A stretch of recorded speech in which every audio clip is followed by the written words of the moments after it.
Seb, quick question, sir. Yeah. So? If we end up multi-classing, it's quasi-formal. All right, Aussie. If we multi-class and we go, like, we say campaign and it goes past this and we go further level, would you let us un-multi-class and go back or not? Remake your character? No. Well, not remake. It just if you're so at one point I'm like, say, 17 fighter, 2 barbarian.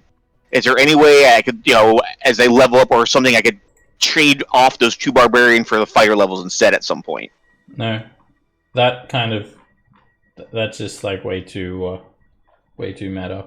Because then, like, you make these decisions when you multi-class, and you have to, most of the time you're sacrificing something else. But to have your cake and eat it too in that regards, it's just a bit too.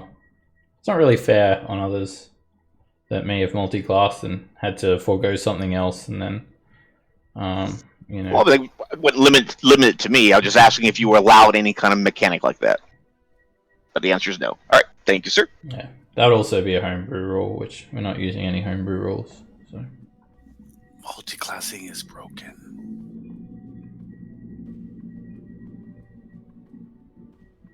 Yeah, I don't think so. Not really, but you do have to like you usually have to sacrifice something else if you want to multi-class, and being able to undo that I would probably think that's kind of getting broken then, because then you're pretty much getting around those sacrifices that you had to make. All right, so yeah, we're live streaming. Let's get started. We'll do a recap of last session. And Zygon, you weren't here last week, so basically, the last thing that you remember for a brief lapse in time was opening the door to where these cultists were, hacking people apart, defeating them in the High Hall, and then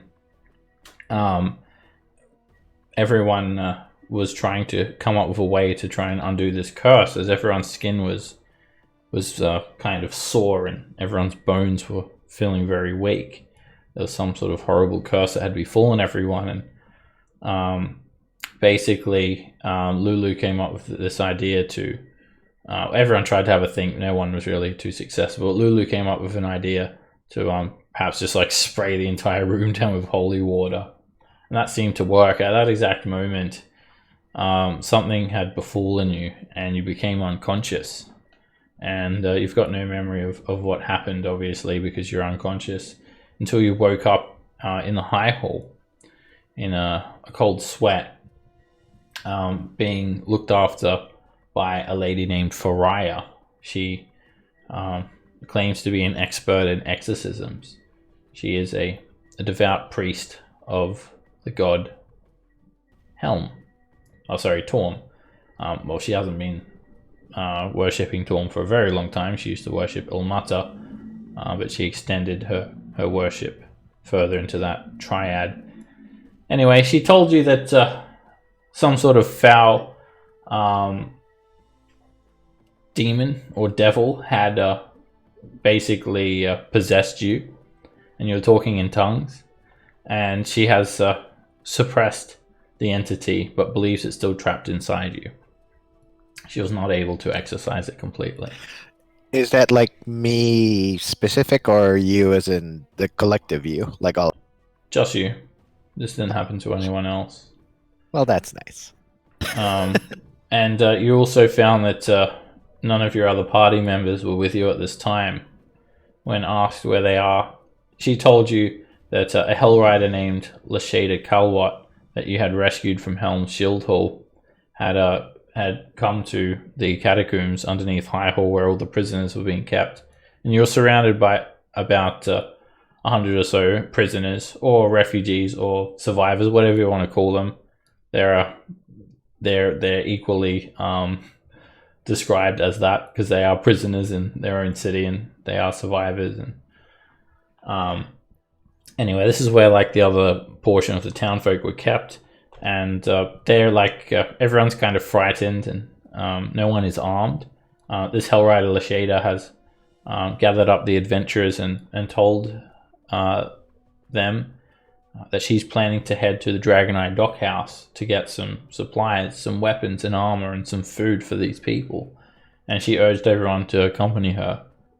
So everyone decided that they'll go with her, and they've headed to the Dragoneye Dockhouse. So you're able to get some directions to the Dragoneye Dockhouse to give aid after you had recovered, and you've just rushed to meet them. And you've made your way to Torm's Blade, the consecrated bridge of Torm that spans western and eastern Elturel, and you saw some activity in the burning streets of Elturel's east, and some yelling, and a building starting to crumble. And you just rushed and met up with the party now, who are now in the company of some dwarves and another man who looks like a blacksmith. So this is where you are now. Also, the party had learned that Duke Ulder Ravengard, the Grand Duke of Baldur's Gate and high-ranking paladin of Torm, had actually headed to the Grand Cemetery to try and recover an artifact called the Helm of Tormsight. Apparently, this helmet will give him guidance as to how to remedy the situation in Elturel. He was supposed to be back just a few hours after he left, according to Faria. He took whatever guards they had protecting the people, and he rushed to the Grand Cemetery, and he's not returned since. But Faria did warn you all that it may be very dangerous there, and you should definitely get a good rest before you head over there. So actually, you guys didn't even have a short rest after running through the catacombs and fighting off these Abishai. So you're probably all quite tired.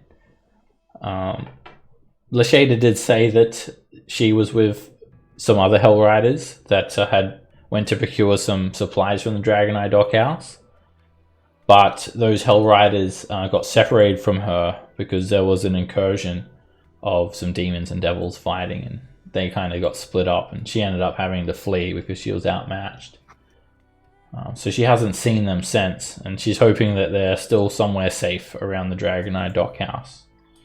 So you'd rescued these 3 dwarves from this collapsing building, and you'd also rescued Orin from he was being attacked by these bullzos.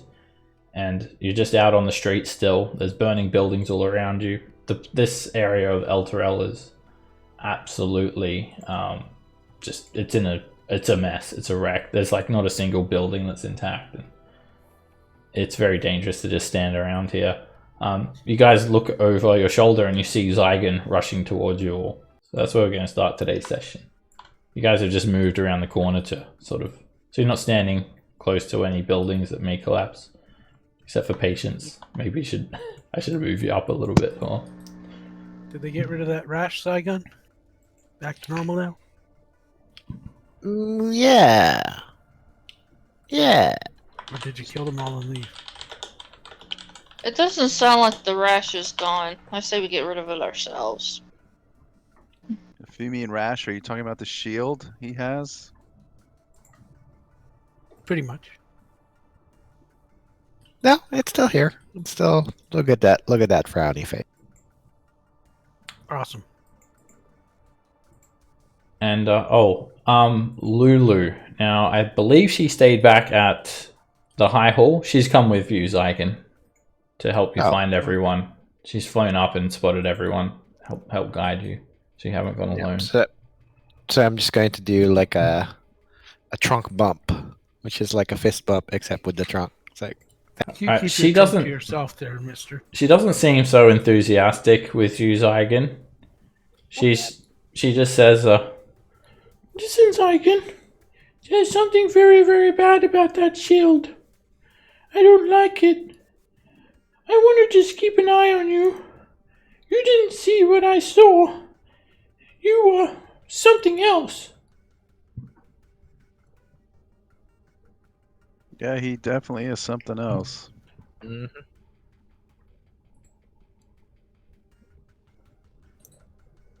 So you see these 3 dwarves as well. They look like some workers. They're dressed in, they got like big boots on. They wear light clothing. One of them, however, the female of the group, she actually wears some armor, and she has a hammer in her hand, or a mace, a warhammer, I meant. And she has a holy symbol around her neck, which just looks like a hammer and anvil. And like you guys have just pretty much rescued them like just a few minutes ago, and everyone's still catching their breath as you guys have moved out to the middle of the street just to assess the situation. Cartel Boulderstern, the guy who had his leg trapped, his leg is completely soaked with blood. It's badly scratched up, and it looked like he'd suffered some sort of lingering injury to his leg, and he's just kind of searing in pain. And the other male dwarf's trying to comfort him. You'll be right, buddy. We'll build you a new leg by Moradin's word.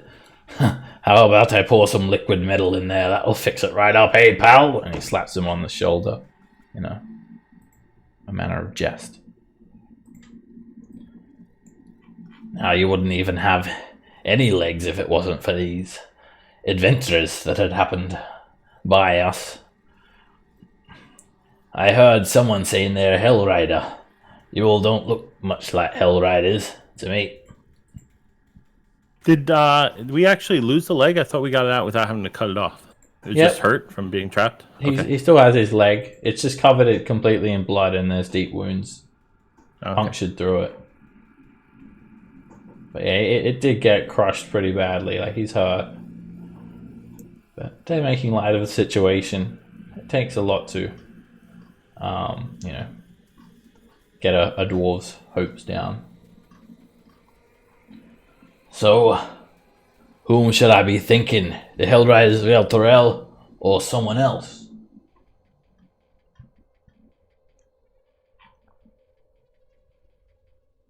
Well, they're not Hell Riders. We're known as the Company of the Lady Luck. Company of Lady Luck? We are. I've said a blessing or two to Time Order. And Callan, make a deception check.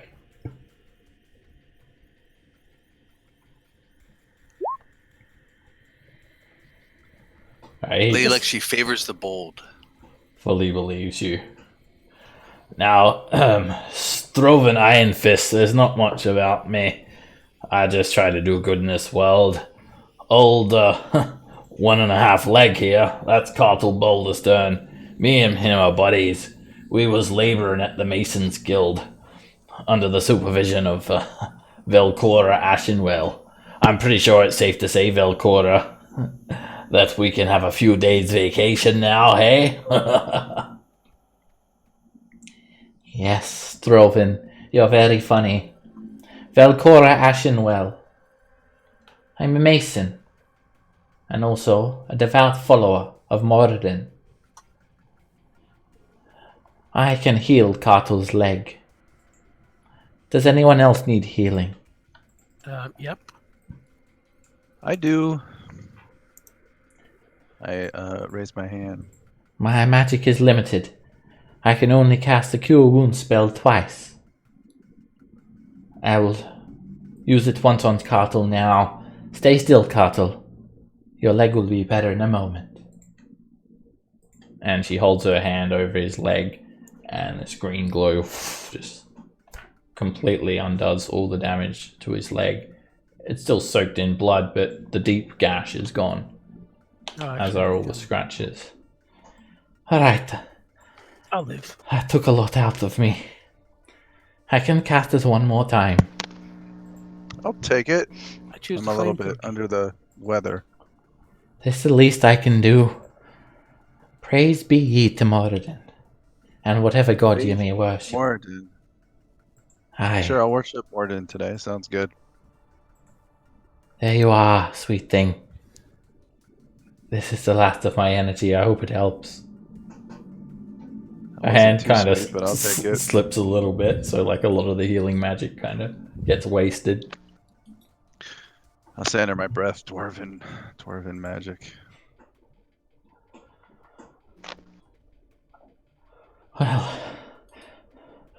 we was holding up in the cellar, but then the entire roof collapsed on us. And that's when you came. This is no coincidence that you had arrived when you did. For if you had arrived a moment later, we'd be crushed underneath that rubble, lost to any voice that may call to us from outside or above. Not that I think any godly voices are getting through this red hell and black sun above us.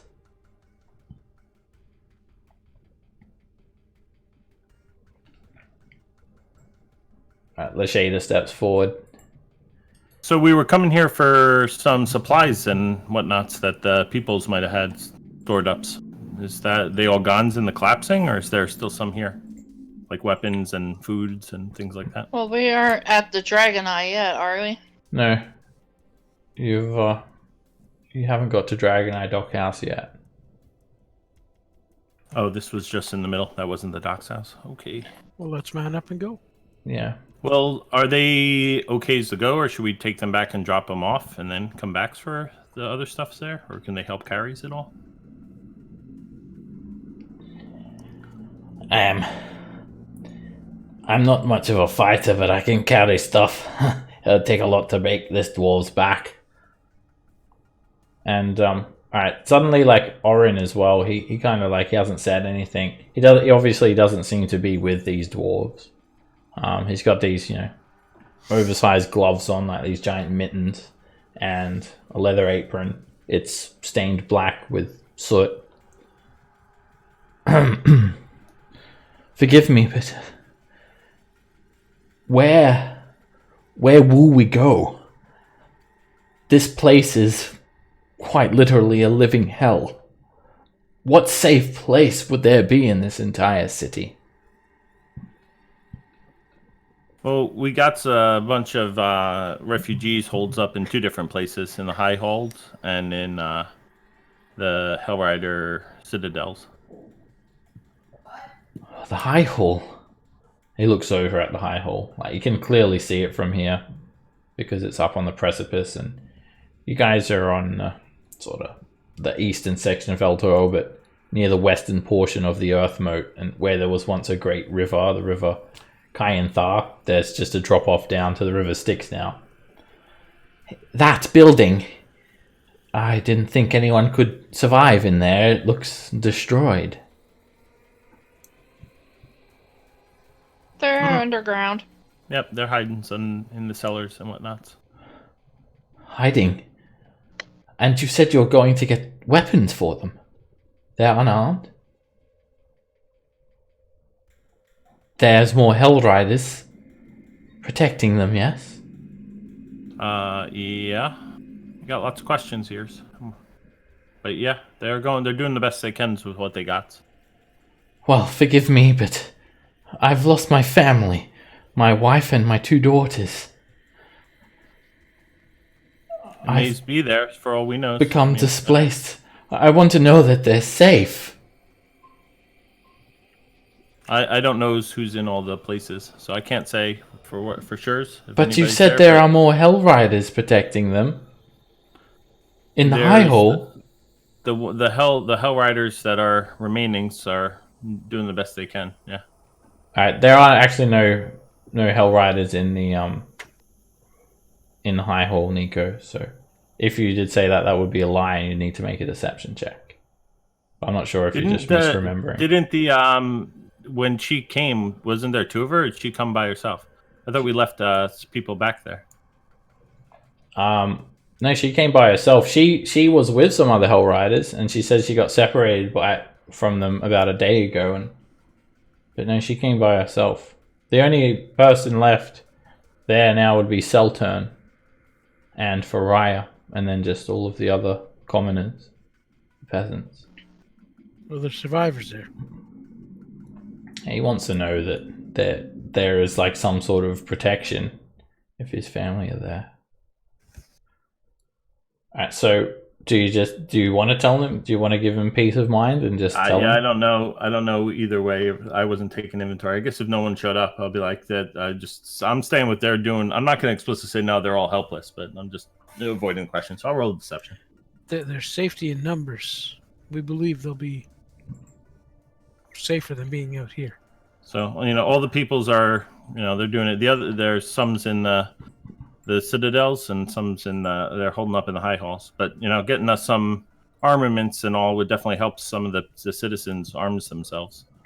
But if my wife and children there, I must get there immediately. Especially. I would not. Do you think the Hell Riders can hold out? What if there is another attack?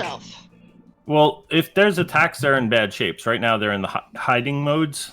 They don't have any peoples to defend themselves like that, like in a war or anything. Hiding? The numbers are... How? Well, is there some sort of sanctuary or vault or something that people would go in times of trouble? I just want to know my family is safe. They're fine for right now. No, I don't know. I don't know who your families are. I don't even know if they're there. So I don't want to give you any false hopes and whatnots. But all the peoples that are surviving are there. I don't know who's there though. So like I said, I didn't take any inventories and whatnot. Well, that's also not true. There's the High Hall and the Helm Shield Hall. They're two completely separate locations. Right, and I told them they're in the two different places. Okay. So, all right. If he's talking specifically about the High Hold, yeah, he's talking about High Hall. We're talking about High Hall. I don't know who's there. There was like a whole bunch of alcoves full of people. I got no idea who was in all those things. Yes, I understand that. I wouldn't expect you to know who my family are, but I'm trying to understand if they will be safe. But you said there are also survivors at the Citadel. Where is that? That's the place where the Hell Riders are doing all their trainings and all. I'm not from here, so my geographies might not be the best. Does someone else know? Please, you would understand, right? If your family was missing, you'd be looking for them, wouldn't you? No. Yes, of He course. looks appalled when you say that, Patience. I mean, Well, if you have a family. yeah. So this high Helm's Shield Hall that you speak of, there is Hell Riders there, you said, protecting the people? Shield Hall is probably safer for now. I need to check both locations for my family. Sir, I really wouldn't recommend you take off by yourself. We could send Alan there with him. He's a competent scout.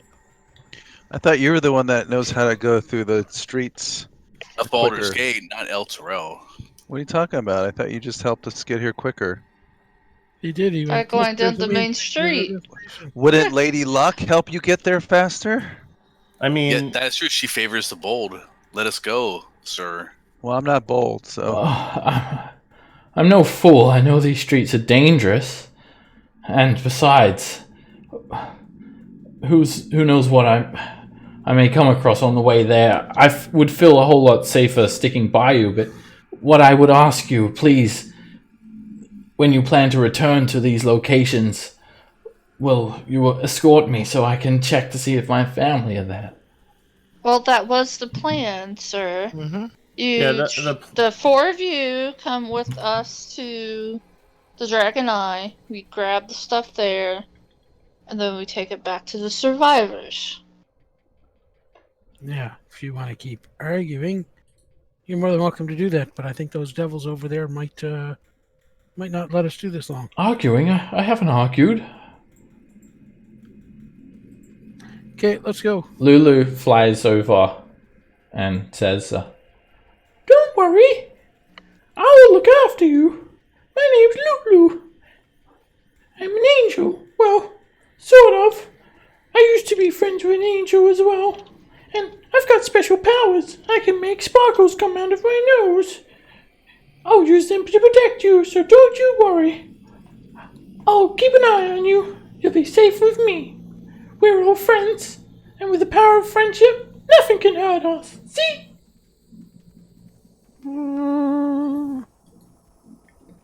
Alright. The survivors seem reassured, particularly Oren, that you guys will help him get to his family as soon as possible, as soon as logically possible. Alright, Lashada also approves of how you guys have handled the Elturellian citizens. And you guys continue moving through the city. Alright, it's only a short distance to Dragoneye Dockhouse now. As you look at this massive open space in a circular formation in the center of Eastern Elturel, you see burning wagons, tents that have been completely burnt down to the ground for the most part. This was once a great sprawling market, and now it has been completely flattened. You see spine devils flying around, periodically shooting their spines into buildings and catching them on fire as well. And Lashada just tells you all, I don't think there's much hope left for Eastern Elturel. Callan, do you know a shortcut, perhaps? I say straight down this main street. And take a left there and a right there, and then a left there, then a right there. Then 2 more lefts, then we'll be there. It's a good idea. We probably should All avoid on this. the same street? Alright. We should avoid this big river of lava. All right. No, just wade through it. Yeah, I left my lava boat at home. All right. As you guys move up, so this used to be like a dock on the side of the river Kyanthar, and now it is just a 500-foot drop down to the river Styx below. As you move up, you can see a dry dock where large ships were once held up on some wooden posts in for repair, where there was also small streams or a key sort of, or a channel just cutting through the city. It's just flowing with lava now. There's just thick lava spewing forth and just rolling down the side of Elturel. It looks almost like a collection of all the burning buildings that have been kind of turned into a sludge and then just dripping down. You even see charred skeletons and other corpses moving down in these big rivers of slush. The Dragoneye Dockhouse itself, it seems to consist of like a warehouse. It's like warehouses. There are a lot of warehouses as well. As you can imagine what a docks is like, there is they're constantly loading and unloading supplies onto ships as they accept trade, mainly from Baldur's Gate, but even from distant cities such as Cholt, or distant cities such as Port Nyanzaru in Cholt, I should say. So as you move up, it's actually very quiet here, and it's very still, aside from the distant sounds of the blood war raging below. And though the city's famous Dragoneye docks were torn asunder when Elturel was dragged into Avernus, most of these nearby buildings actually remain intact. And Lashada points towards a 2-story home standing amongst warehouses and boatyards on a dirt road. And you see a carved wooden side labeled Dragoneye Dockhouse. It hangs from the front of the shuttered building. That's it. That is where the Hellriders keep our supplies for times of trouble. There are many caches like this scattered throughout Elturel. This is only one of them.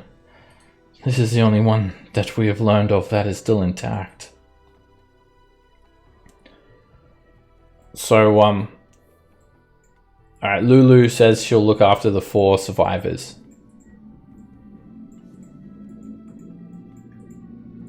Alright. Thanks, Lulu. I'll Thank guard them.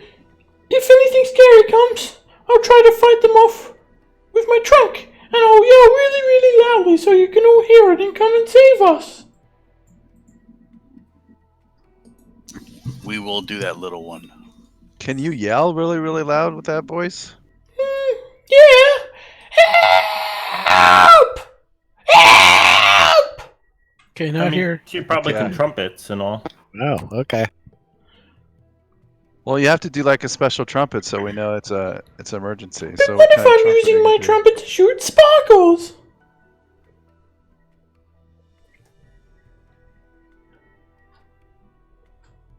Alright. Can you shoot non-magical sparkles? I don't know. I just point and shoot and sparkles come out. I guess it's magic. I've always been able to do that. Alright, Lashada seems to be wanting to move quite it's we should not loiter here on the streets. Every moment we spend here, we are in danger of something spotting us. So it's just a 2-story house, and it doesn't look like much. You know, of course, there's a cache of weapons somewhere inside. So Lashada pulls you close to the alleyway next to the building. Hurry, follow me. We need to stay off the streets at least. And she also has the survivors follow her. So you're all around the side of the building now. And you're on the west-facing side of this building. It's not very big. It's about, let's see, about 35 feet wide, 35 feet long, 2 stories. And now along the side of the building, there are 3 windows on the west-facing side. All of them are covered with wooden shutters. So here you guys are. The front entrance is south-facing. It would be facing the docks. You guys are on the western wall. And all the survivors are just like huddled here as well. I didn't put them on the map because they don't need to be there. Alright, just going to, as we ran down the corridor, I'm just going to see if I can hear anything from inside the... Alright, are you just like listing out for ambient noise, or are you putting your ear up against the window or a door? Yeah, I'll put my ear up to the window. Alright, make a perception check. It's a series of wooden shutters. Alright, you listen closely, Zyken, and there's just like this dull roar of the blood war all around you coming from below. And that's all you can hear. There's like no sound perceivable from inside. Alright, I'm going to sort of signal people who are maybe more perceptive than me. See if they want to look. If they want to hear anything as I inch closer to the door. I'm gonna check this window and see if is it locked? Make an investigation check. Right. I mean, it is locked. You can just do that without any checking. You just grab one of the shutters and try to open it.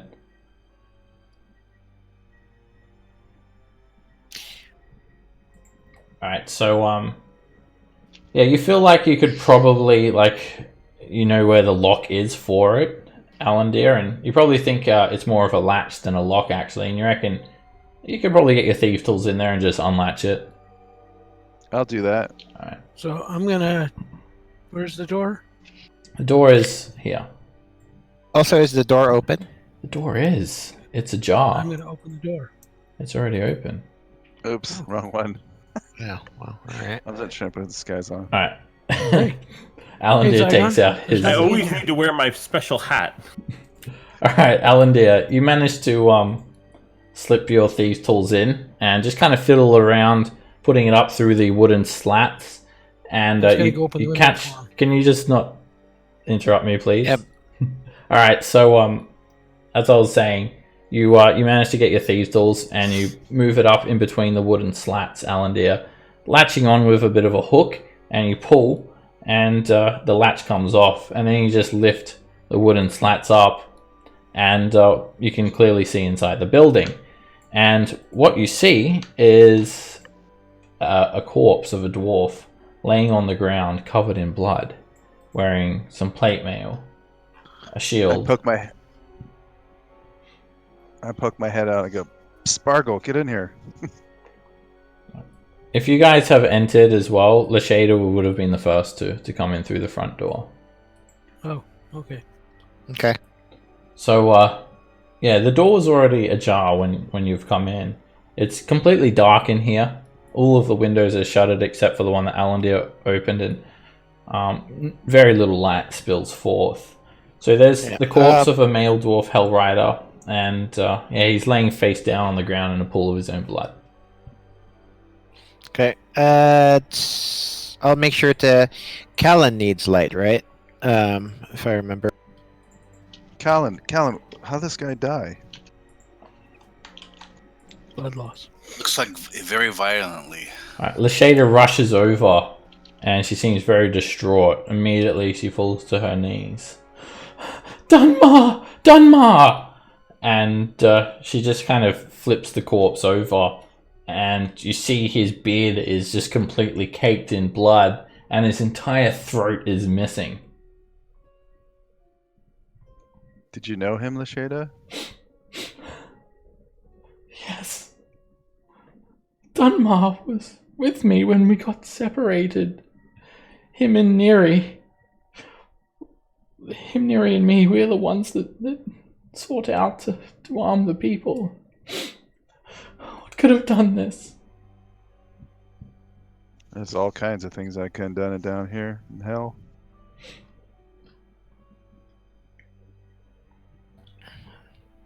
All right. While they're talking, I'm just going to try to listen. Now that hopefully it's a little bit quieter inside the room, I'm trying to sense, hear if there's any noise. Okay. So yeah, this is just like a standard sized house as well. Got like 5 foot wide corridors, 10 foot high ceiling, and it's a wooden building. So keep that in mind if you're going to do a fireball or something. The entire house will catch on fire. I've maybe learned my lesson. Maybe. The door's also made of wood. Make a perception check, Zygon. Also, as everyone else, as Zygon sort of crept up, well, not really crept up, he's clunking forward in his plate mail. You guys are standing here. Lashada's distraught. You notice there's like a little bit of decor, just some paintings. Looks like past and present harbour masters hanging on the walls. Just some very rugged-looking nobles with they're a bit unkempt, and some of them have like some fishing hooks or something kind of slung over their shoulders. Zygon, you hear some noise. There's some movement, and it sounds like a nursery rhyme, maybe like a jewelry box or a toy ballerina box playing a song, and some movement From inside this room? Yeah. All right. I will cautiously open the door. You creak the door open. It opens slowly. There's a loud creak, and it's a playroom. You see 2 half-elf girls. They're about 8 years of age, and they're both wearing pink dresses with red stains all over them. They're sitting at a child-sized wooden table, and they're having a tea party. One of them smiles as you open the door, and they're having the tea party with an elven female hellrider who is bound and gagged, and her eyes are wide and terrified. I would like to use Divine Sense, please. You detect undead coming from both of them. I'm going to just pull my shield out, sword and shield out, step away from that hell. One of them smiles. Hello there. Hey, it's Lulu. We're having a tea party. Do you want to have a tea party with us? There's room at the table, mister. I think I'm more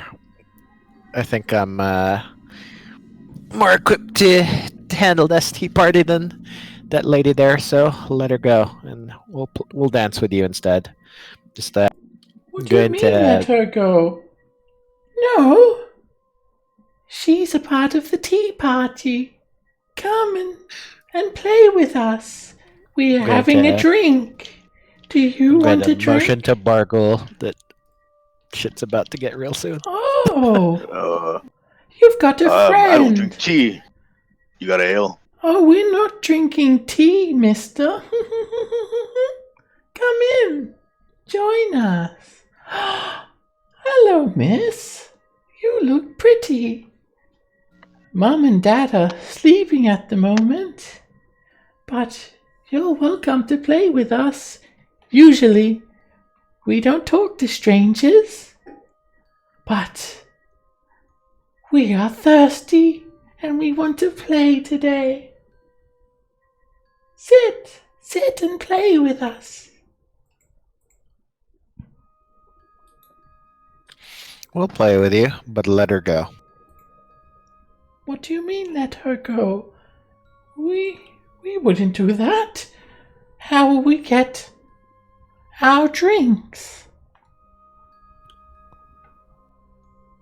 The woman is absolutely terrified. She's like tied to the wall and she's gagged and she's just...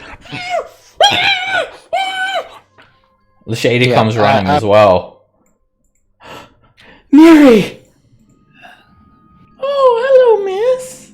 Are you coming to play with us in the tea party? What is going on here? Yeah, I'm going to go ahead and take the gag off. Alright, when you do that, the girl to the south hisses, "You shouldn't have done that! This is our tea party and you're ruining it!" And she sort of jumps and leaps at you, bearing these extremely sharp claws and hissing, showing the sharp fangs of a vampire. Let's roll initiative. Gosh, I am shocked. So Neri says, super shocked. Neri says when you ungag her, "Get away from them! They're not little girls! They are vampires! They're draining my blood!" And she like shows her neck and she's got puncture wounds all over her neck. And as you take a closer look down, there's a little bit of blood in the base of each teacup that the young girls are holding. Okay, Bargle, you're up. Alright, hit the one northeast of me. That hits. Alright, you slash into the little vampire girl, and when you cut through her, you just kind of nick her arm, and a little bit of blood starts to drip down her arm, and you've cut straight through her pink dress, but then you can see the wound begin to close up. Oh, lovely. That's a hit. Alright, you slash again, cutting through her pink dress, kind of knock her over. One of the teacups falls and smashes on the ground, blood splatters on the floor, and she only just looks a little bit injured, and she just starts sobbing a little bit. You shouldn't have done that, mister! Alright, Neri is just gonna try and free herself from her bindings. She struggles to get free. Alandir. Oh, move up. 5. That would be 15. You can't go through walls. Alright. Well, I'm gonna dash anyways, as usual. 15. 25. 30. Are these how old do they look? They're little kids? They're 8 years. They look about 8 years old. There's toys all over the floor and a wooden chest in the northwest corner. But I can see their fangs and hissing, and they're attacking. Oh yeah, one of them's like leaps through the air with supernatural strength, sharp fangs bared and sharp claws. She's attempting to jump on Zygon's back. All right, I will attack and try to hit it in its head, back of its head. That's a miss. She just ducks straight underneath the attack. 25, 35. A bonus action dash. I think I get back. All right. When you move away, she. Oh, that's right. You've got. You're a swashbuckler, right? Yep. Okay. I just want it clear to everybody that they attacked first. I am not killing little girls. Lulu, if you're listening out there. So, the Hidden Lord just says, "Huh? All right. They're obviously some sort of undead. Just make it quick, Zygon." I cast fireball at my feet. No, that's a joke. Don't do that. Okay. Oh wow, Mace of Disruption actually gets to get its bonus damage. 2 swacks it has Vu. First attack. That is a super miss. Alright. You step on a piece of Lego. Okay. Oh my god. At least it's not a D4. Alright, second attack. That hits her.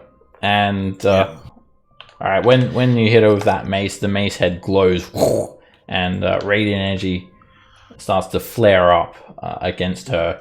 The wound that she had suffered, it flares with radiant energy and it prevents her from regenerating. Yeah, I'd like to smite as well. Go for it. First level smite. Alrighty. More radiant energy explodes from the head of the mace.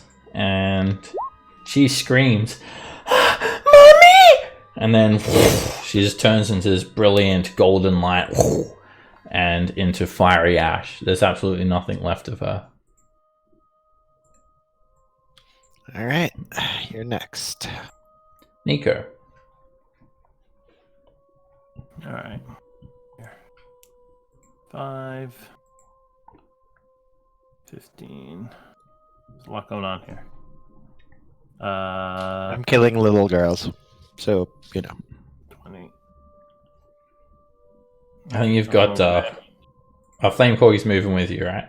At the same time. Yeah. Okay. Well, he comes right after me. Okay. But he can go over all the he has more movement than I do, so. Alright, I'll So is he flying above you? Yeah. Okay. I'll try and hit the creepy girl and miss, and then I'll have hold on, I gotta move to grab my corgi sheet. Okay, and then I'll have him try and spit at her. Oh, we're all having a bad day. The flame seed hits the wall and just explodes.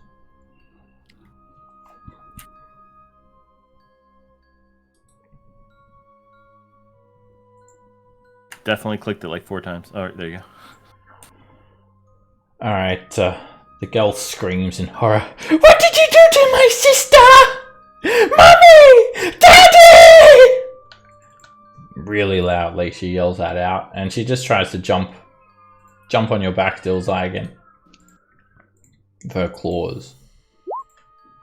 And she's just going to drag a claw straight across your neck. Blood drips down from that claw mark, and you hit for 11 slashing damage. And she tries to rip the claw into you again. And it misses. You just throw her back off onto the ground.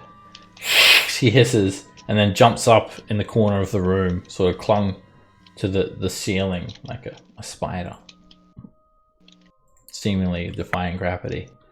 Alright, Lashade is just going to spend her action just cutting Neri free. Don't worry, Neri, I'm here. Are you okay, dear? Cuts her restraints. Callan. I'm thinking to myself, what's all that noise you're making over there?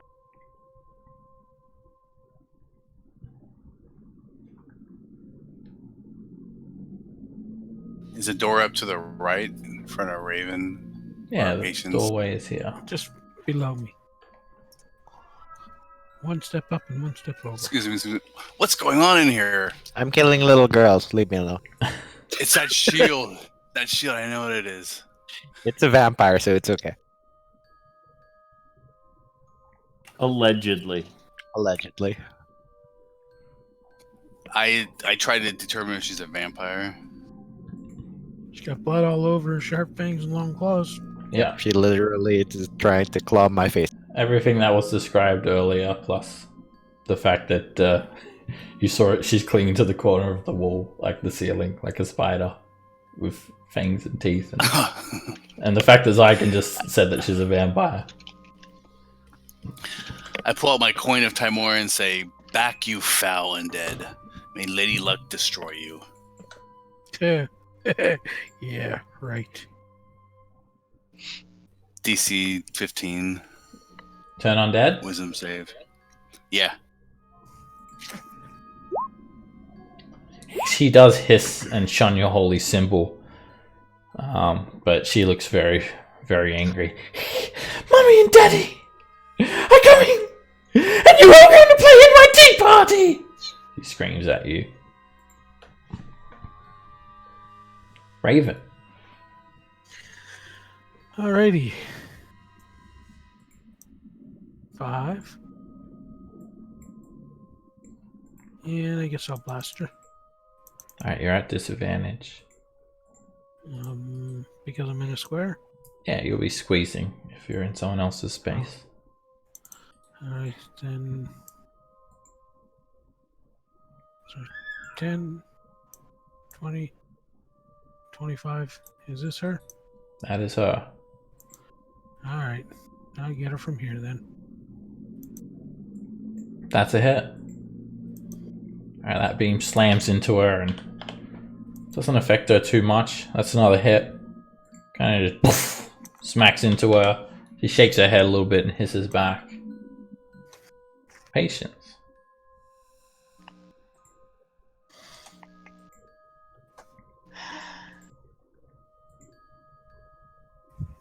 I'll do the same thing.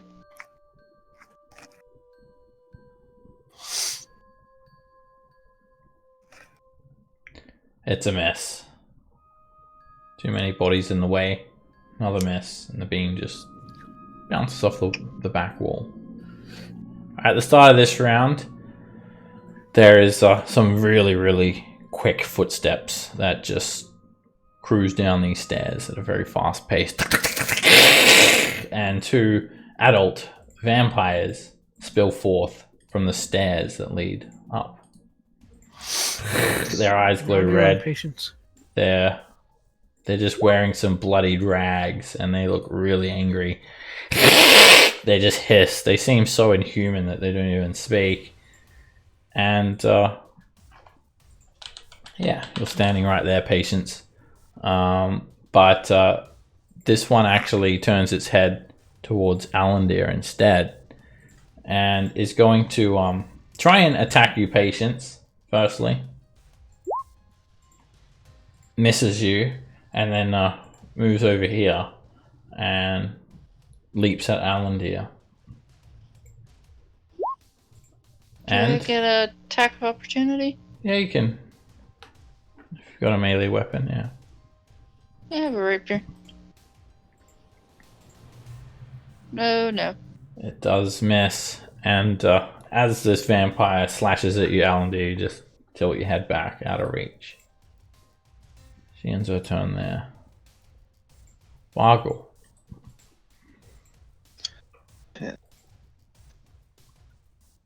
Alright, I'm gonna attack the little one. Actually, no, I'm gonna shove her to the ground first. Okay.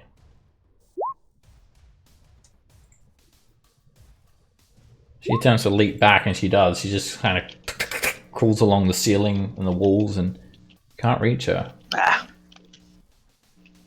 You take a swing and you just put the great axe straight through the wooden wall. Miss. Alright, Neri is kind of defenseless at the moment and she's going to dodge. The shader is protecting her. Alandir.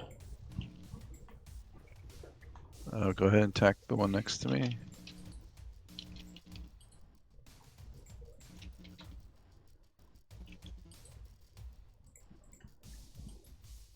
That's a hit. You just stab the rapier straight into the vampire's leg. The blade pierces in deep and bright red blood. It drips down as you've punctured like a vital artery with the sneak attack. And then the thunderous energy also snaps on to the vampire spawn. Alright, you head outside.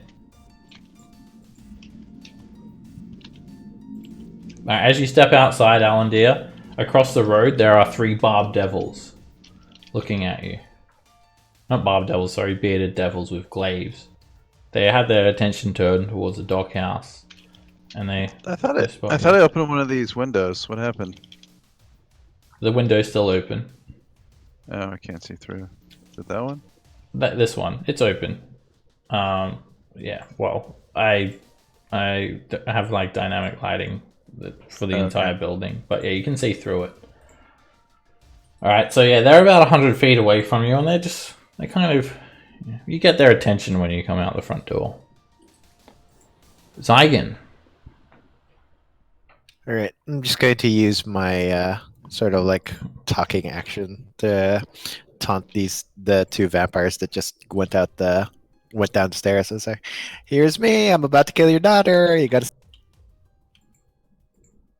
All right. And then I don't think you could actually choose my- see them, Zygon, but I sort of see this one. I can sort of I can see like a little bit of him. okay. With the I'm not sure if you have line of sight there. Yeah, you don't actually have line of sight. Okay. Well, you hear something coming down the stairs, but you wouldn't be aware that unless someone called it out. Well, they did call for mommy and daddy. Yeah. All right, and then 2 swings with the mace. First attack. That's a hit. And again, the radiant energy kind of cuts into the vampire's flesh, preventing her from regenerating. All right, second attack. That's another hit. And again, the glowing mace sears through her flesh. I'm going to go ahead and use another smite. Give me a sec. Just level 1. All right, the radiant energy flares up and it's like melting her skin away, and she looks very badly hurt. Okay.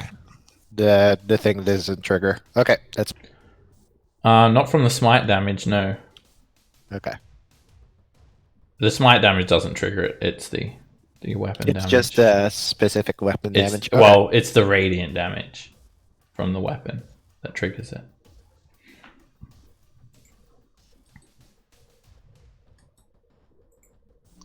All right, Nico.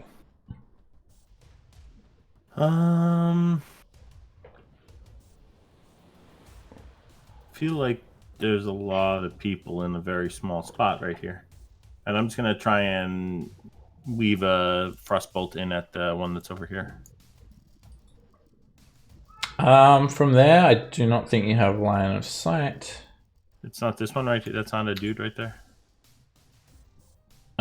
Yeah, but Do I have better line of sight here where I was started? I'll fix all the dynamic lighting, but you also have to note the actual walls themselves block things just because there's no dynamic lighting, so I have to take into account the walls. It's a miss anyway, but yeah, you didn't have line of sight. It Right. goes from, I think from there you do, yeah. It actually goes from the corner of your squares, not the center of your square. Pretty much, you have to be able to get one of your corners and touch her corner without it passing through any total cover. Okay. And then I'll just send Puppy out to run interference. And yeah, Puppy will dodge. Oh, it's not using the help action. Okay. Nah, just trying to get in the way there. Just taking up this tile. Okay. So it'll come down to the floor just so that they can't run underneath. It barks aggressively and dodges. All right, this vampire is quite badly hurt. She keeps on calling out, "Mummy, they're hurting me!" And as she does that, she's just slashing away at Zygon first with a claw. That misses, and then at Bargle. And she's going to grapple you, Bargle. So you're grappled, but you don't take any damage. Instead of digging her claws into your arm, she just grabs onto your arm, and she's strong. Just drags you closer and hisses, getting ready to bite. Alright, Lashade is just protecting Neri. If anyone comes near Neri, Lashade is going to attack. Well, if one of the vampires come near. Alright, the vampire actually just climbs straight over the flame corgi and just seems very intent to get to the daughter. You're in the doorway though, Patient, so she's going to attack you. And she misses. She slashes again. And she misses you. And ends her turn there, hanging upside down from the ceiling. Callan. Okay. I hear a lot of struggling out in the hallway, huh? There's 2 vampires trying to claw their way in.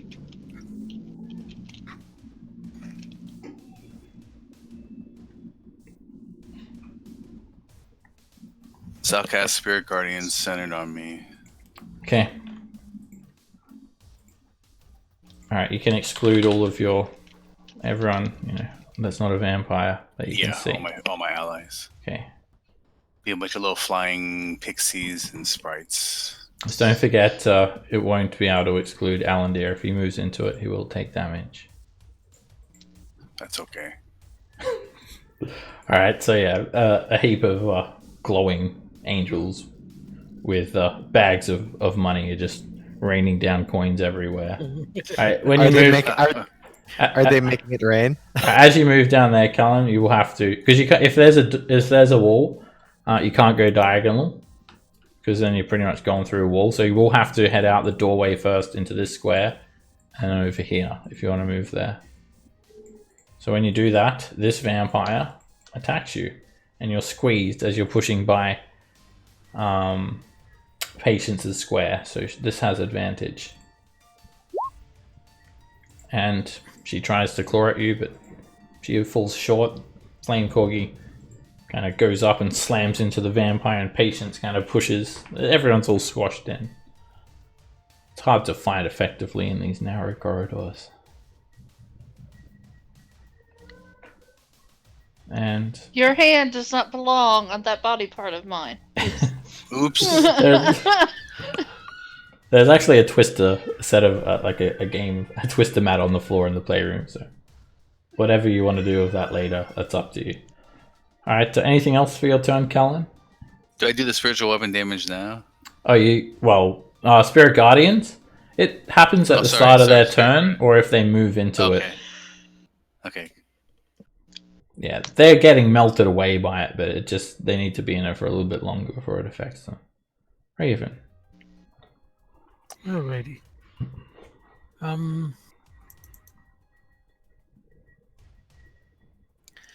think I'm gonna Sacred Flame her. Give her some radiant. She's very quick. And she just jumps straight to the side of that Sacred Flame.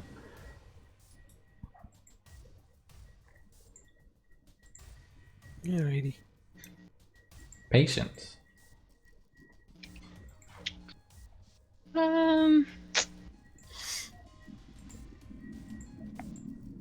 I'll Eldritch Blast the kid. Okay, you will be at disadvantage because this one's within 5 feet of you. Yeah, I know. There's just not much I can do about that without. Their reaction's gone though. Yeah. You could move. Her reaction's gone? Yeah, she's trying to claw at Callan while this is happening. Oh, I can move then. I will move. I don't want to be next to her. That's Eldritch very Blast.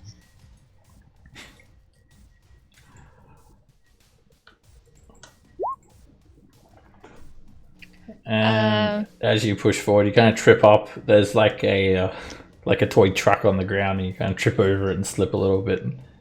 They have not cleaned up their toys. Both beams miss. Alright, this vampire is absolutely screeching as it starts its turn in the Spirit Guardians. Alright, it will regenerate first, and then it will take radiant damage. Its flesh begins to melt away, and it takes half radiant damage. And it really despises you, Callan. It is going to push through this area, climbing over the Flame Corgi, if the Flame Corgi doesn't let her. As it moves forward, it's going extremely slow. It's trying to push through all of these coins and whatnot. The booming blade explodes and gives it a little bit of a boost, actually. and a big chunk of flesh rips out from it. And it actually reaches you, Callan, and just roars and reaches out with its gangly claws, and it misses completely. And it does a second attack. And with this attack, it is going to grapple you. That's the end of its turn. You don't take any damage. It just grabs you. Bargle. Alright, I'm gonna attack the one that's holding on to me. That's a hit. You slash into it. She's looking very hurt. That's another hit. And you just hack into the little girl with the axe. And as wrong as it feels, she just looks truly like not human anymore, though, as well. Her face is drenched in blood. She almost looks demonic. And yeah, she's about to die, but she starts to sob. I'm sorry, mister. I'm gonna burn my action surge. I didn't mean to. I think I'm better now. That's a miss. She dodges under the way of it. Please, mister, I just wanted a tea party. That hits. And when you slash into her, because she had taken the radiant damage from Zygon earlier, she just melts down and turns into smoke. Just screeching with a demented rage as she falls. 5, 10, and I'll use my bonus action on that gentleman right there. That's a hit. And you just bring that axe around, hunk it straight into the side of the vampire. There. And Neri is still shaking and frightened. Alandir. Can I jump through the window? Like Yeah. acrobatic. You could make an acrobatics check and try to do it without it costing you extra movement. If not, it'll be difficult terrain. You just slip straight through. So when you do, you're very, very close to... the Spirit Guardians, it actually doesn't affect this square because you've got total cover from there, but you can see these golden coins of Timora just churning around very, very quickly. I'll go to here. Can I drop my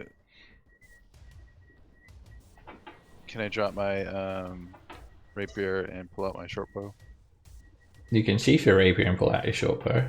You can do one weapon swap for free per turn. Alright, I'll do that. Then I'll go Unless you don't like that rapier for some reason. No, I love that rapier. I will short bow attack this one right here. Short bow.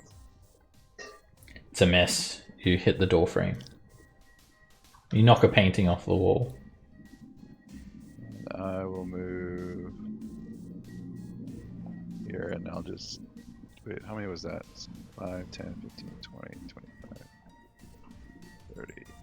Let's go to that. Alright, the bearded devils are still watching you from across the road as you move by the doorway, Alandir. Can I try to hide from them? Stealth? From them at least? Like duck down and not stealth? Doesn't even matter. You can hide around the corner here if you want. Which corner here? Or did you want to like move past the doorway stealthily? Where would that be? I can't see it. This is the doorway. So go to here? That's outside. If you're outside, no. You can't hide from them. They're like, you're in clear view. They're about 100 feet away from you. They're across the road. God. Alright, yeah, you kind of stumble forward a little bit. And so yeah, this is the door here, Alandir, and they're 100 feet like to the south of you here. And you're standing right in the doorway, so you couldn't even hide there anyway. Alright, Zygon. Alright. Head on up. Hello. I just killed your daughter. Well, I killed... And then swing. First attack. It's a miss. Second attack. That's another miss. Alrighty. That's my turn. Nico. All right, can we like get any more people in here? Yeah, you could get another 5 people in here. You could probably get another 10 people in here. All right, as you move away, Lorimir Through attacks. this way. No, can I go through Patient Square? And then, you don't go anywhere. Okay. The vampire grabs you, and you're now grappled. Grabs onto your arm and yanks you back. Okay. Oh, actually, wait. Your AC is 16? All right. You've got half cover from the door frame. It misses you. She kind of gets her fist stuck on the door frame. All right, I'll head back here, and then I'll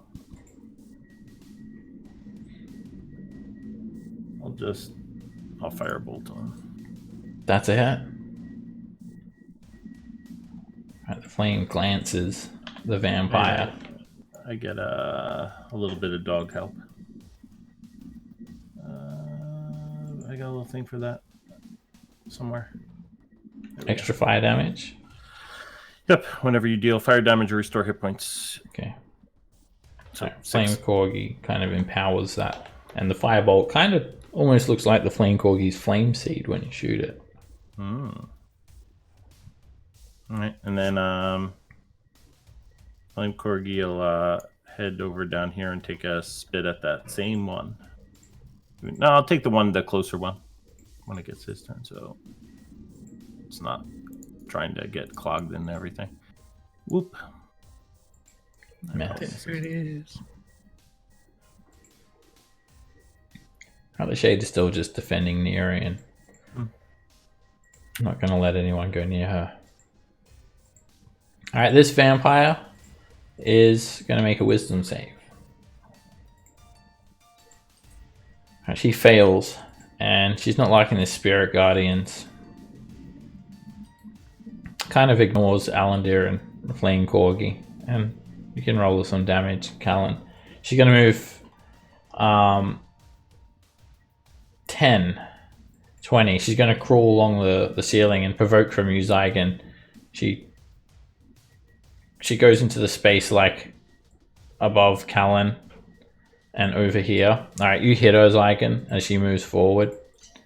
Does Bargle get an opportunity? Yeah. I know it's He can some attack. half cover, but Yeah, I'll take it. That hits. Alright, you guys both slash at the vampire as she crawls along the ceiling through the doorway. And she just roars in agony. The radiant energy prevents her wounds from regenerating. Did you roll that radiant damage yet, Callan? You may want to roll it, because she's going to be pretty hurt. There you go. 16.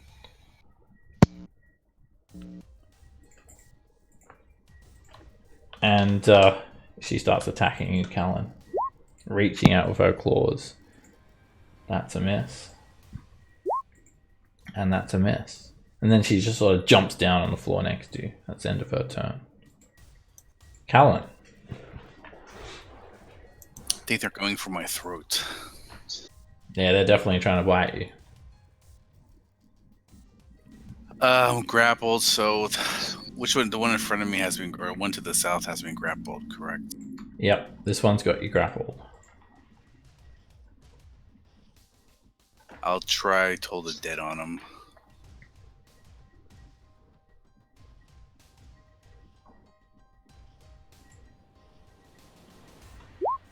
Alright, the vampire roars with this demented sound, and the black veins of necrosis that riddle the vampire's body does not seem to affect it fully. It resists the damage, but the vampire is looking quite close to death at the same time. Let me go! Raven. Let me go! Alright, I'm gonna shoot this one. That's a hit. The beam slams directly into her side. And that is a miss. fine. You end up, yeah, you can't get a clean shot, Raven. There's too much going on in front of you for that second attack. Patience. That's okay. Oh. Alright, if you want to, like, that's the table that has that's the square that has the table in it. So if you want to, like, stand on the table, you will need an acrobatics check. Or you could do something else, I don't know, kick it out of the way or something. I'll just kick it over onto its side. Alright, it's just a play table, and yeah, you just kick it, and plastic cups and plastic teapot just spills out everywhere. More blood spills all over the ground. Eldritch Blast. That's a hit. I didn't mean to hit it twice, but it doesn't matter. Second one will be a miss. Alright, that beam hits the vampire and just kind of like breaks multiple limbs. You hear bones crunching, and the vampire is pretty much consumed by the radiant energy at this stage.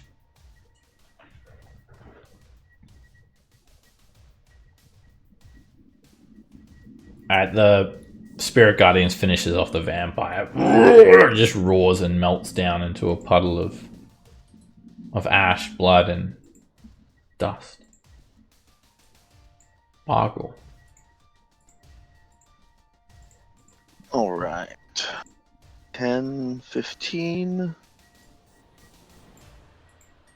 Can I grapple him and away from the vampire? Is that possible or no? Not with what movement you've got left this turn. Oh, I mean, you could shove the vampire away. Yeah. That actually, sorry, he's not grappled anymore. Yeah, that one's destroyed, correct? Oh yeah, to break a grapple, all you have to do is move the target that's being grappled away from the grappler's reach. Okay. Thank you. 10, 15, 25. So I'll squeeze. Disadvantage. That's a hit. You just push through shoulder to shoulder with Callan. You can barely swing a two-handed weapon in this hallway next to Callan, but you just kind of push forward and accurately slash straight through the vampire spawn's chest. Right.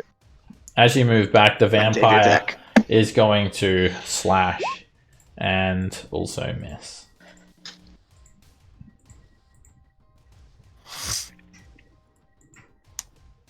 Alan, dear. What size is Corgi? So if I go in his square, am I going to be at disadvantage? He's small, I think, right? I think so. Yeah. So yeah, he's a big boy. I don't think unless he's tiny. Yeah, he's small. Yeah, he's small. Yeah. Small element. So you'll be squeezing. So I'm at disadvantage. Yes. All right, so I hit this one. Miss. That is a miss. Zygon. Oy vey. 10. Okay. If I attack from where Callum is, I'm going to end up like how will I end my, like, can I even do that? Because if I get here, that's 20 feet of movement, and I don't have enough movement to go anywhere else. Yeah, you can't end your turn in another creature's space, regardless if they're your ally or enemy. Okay. So I'm just going to use this, replace one of my attacks with a shove. From where I currently am. Try to push him like 5 feet back. Make an athletics check. The vampire does not move. Try again. Second attack. And still does not move. Just digs those claws, like scraping him along the wooden wall. Alright. And then am I stuck here, or do I just pop, like... Well, you've got... You need to have 15 feet of movement left, right? Yeah. So yeah. I only have 10. Well, then you wouldn't have been able to attack. Because you can't... Ah. If you don't have enough movement to not end your turn in a creature's space, well, then that's, you can't willingly end your turn in another creature's space. I thought you used, weren't you like in the square next to Bargle? Yeah, I was here. Oh, yeah. So yeah, you couldn't have done that, Zygon. So it's too late now. You're just going to be stuck squeezing. Okay. But yeah, the rule is you can't willingly end your turn in another creature's space. And if you don't have enough movement to get into a space and do that, then you can't move there. Okay. Nico. Okay. If I come around here, do I have enough to see this thing even at cover or something like that? 3/4 cover. Have to be good enough. Not good enough. That is a direct miss. You hit the door frame, it doesn't catch the building on fire. Flame Corky hits. Yay. And the flame seed smashes directly into the front of the vampire, and she's just about completely consumed by the radiant energy at this stage. Okay. Alright, she makes a wisdom save at the start of her turn. And she fails.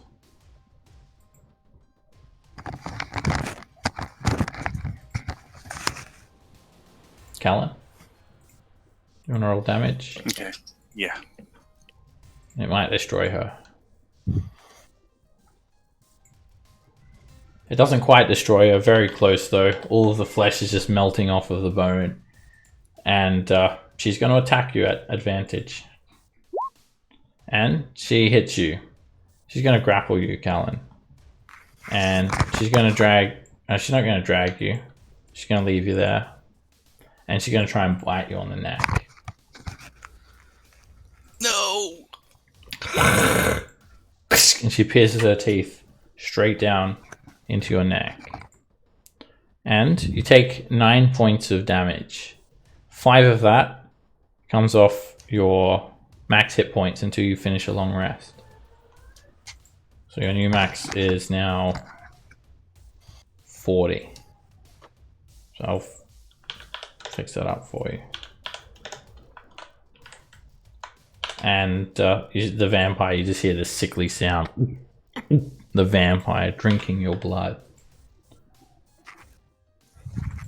And He's trying to vampire, kill survive. him.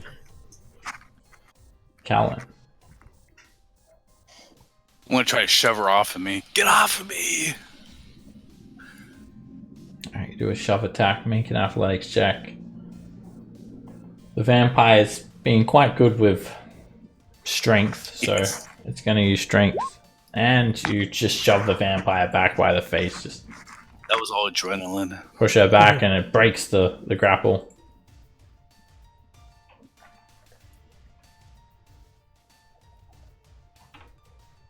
And I'm not sure if you just heard me a moment ago, but you cannot end your turn in another creature's space. Yeah, you can. You still have movement though. Yeah. Oh, I didn't know there was That's somebody like- underneath yeah. me. That's like, that's not a homebrew rule or anything either. Alright, Raven, you're up.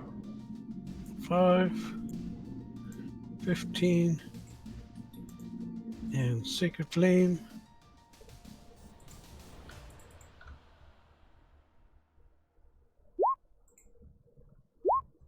Vampire jumps out of the way, clinging onto the wall. And 25 and 30 and done. As you're moving through, there's all sorts of toys scattered along the ground that you're trying to avoid. Patience. Okay. I look for any that's collector's editions. I'll come right here. Eldritch Blast. That's a hit. And with that beam, you hit the vampire straight in the chest, straight through its heart, and out of its back. At the same time, the radiant energy explodes around the vampire, and it's destroyed, vanquished, turned into ash, dust, little fiery sparkles.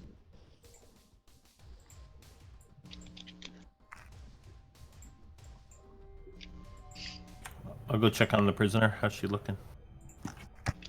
She's fine. The shade is No- reassuring her. No sign that like she's gonna turn into a vampire or anything. Make a medicine check, Nico. Alright, make a religion check.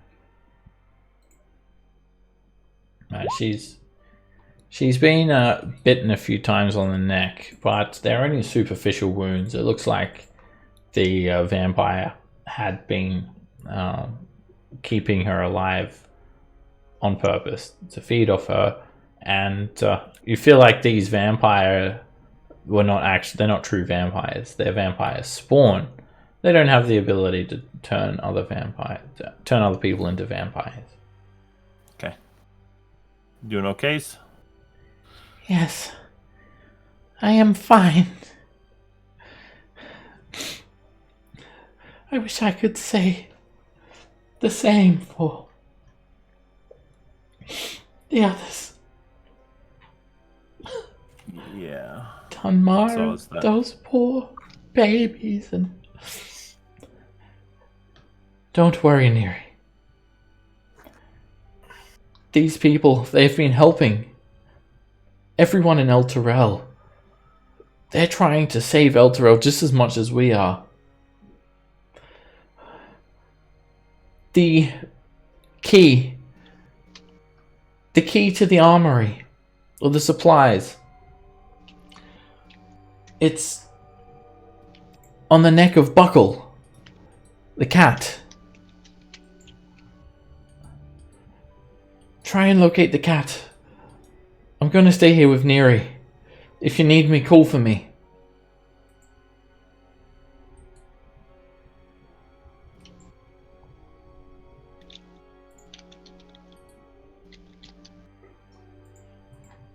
Okay, so we're looking for a cat then, like a regular everyday. Yeah, it's a Meow. black cat. It's got the key around its neck on a collar. I'm not sure where it will be. Hopefully it's still around the house. I'd like to open this door. The supplies are upstairs. Okay. Alright, you move forward, Zygon, and you open the door to the dining room. It's absolutely trashed. You can see this buffet standing at the northern end of the room, and it's piled with food, but the food is rotten, and it's attracting buzzing insects. This room absolutely stinks as well. You have to kind of hold your breath. There's overturned table, there are broken chairs, there are broken dishes, there are rotting scraps of food, discarded utensils scattered everywhere. Everything's been haphazardly thrown about, and there is blood, a lot of blood. There's blood on the walls, there's blood on the floor, and there are bits of gore on the edge of chair legs, and it looks like there was quite a struggle in here. And there's just a small pantry door to the south. Yeah, I'll try to look around here before I move on. See if there's anything interesting in particular, or there's nothing that anything really. Okay. Nothing that stands out. I mean, it was just a dining room, so there's just what you'd expect to see: tables, chairs, cutlery, crockery, food. All right. I'll open this door. The pantry, right? Yeah, this would be a pantry. Maybe also like a cleaning closet or something like that. Alrighty, you open it up, and it's just a very small room, what you'd expect. There is some food-laden shelves lining the walls, some sacks of potatoes and flour and other foodstuffs on the floor, and a scared little cat hiding behind a Hessian sack of potatoes. You spot it pretty easily. Yeah, I'll try to maybe try to calm her down. It starts to arch its back and really hiss at you, Zygon. Make a here kitty check, also known as animal handling. Yep. All right, the cat just starts batting its claws and it attempts to claw you. Alright. And then it runs by you. You can make a dexterity save. It misses you with the claw. You can make a dexterity save to try and grab it by the tail or something. Or just grab it. I'll try it. You don't have to grab it by the tail. Alright. You grab it by the neck or wherever you want to grab it, and it starts doing a its ultimate move on you, which is like 1,000 claw attack. Starts going berserk, but it's just scratching your armor. All right, I'm just going to bring him to. Okay, guys. Also, maybe turn off this before you accidentally kill this cat. Yeah, you may want to move, Cullen, because if the cat goes into the spirit guardians, the cat's going to get vaporized. Okay, you move around the corner. Hanging from the collar of this cat, it's just a black cat. There's a small gold key. I'll grab the key and be like, "All right, someone who's better with animals than me, or anything with me, please." Do you let the cat go, or are you still holding it? I'll still hold it, just so that she doesn't like run away. But like, I'll ask any of the like the lady that we rescued. Your cat is trying to claw it. It's not succeeding, but it might crit. It's got a 5% chance of hitting me. Please don't. Alright, the cat's getting pretty tired. And you call out to Lashada. She just yells, "Really? You're calling me to handle a cat?" Yes. It's your cat, right? No. Oh. This is not Whose my cat is it? house. Belonged to the family that lived here. Oh, well. She comes in. Kitty, kitty. She does not seem impressed that you've called her for a cat. But Did you see what I did to those vampires? Come on. alright, patience. Make a here kitty check. I think it's wisdom. Let's see if I can do it. No. Alright, this Doesn't like cat horns. tries to slash at you. The shader just sighs. "Here, kitty. Come here, Buckle." Buckle starts purring. Yes, this house Seems like is... it's an excellent judge of characters, if you ask me. What? Well, I have sworn to protect every living soul that had fallen under the companion, including this household cat. And to answer your questions, I can know. This house was the estate of Marisma of Rathander. She was a Hell Rider. But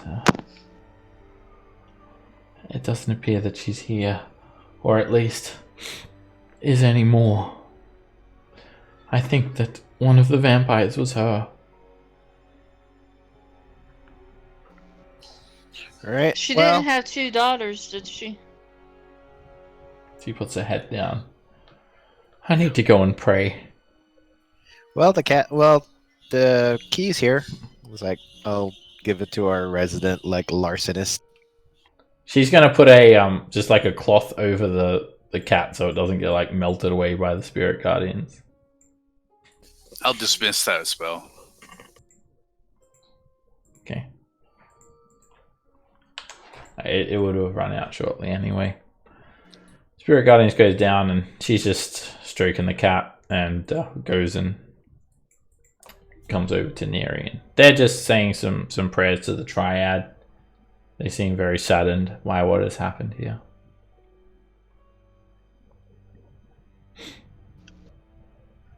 They start reciting verses from the Tome of the Creed Resolute. The supplies are upstairs. Can you get them? Let's be done with this. Alright. Start going up.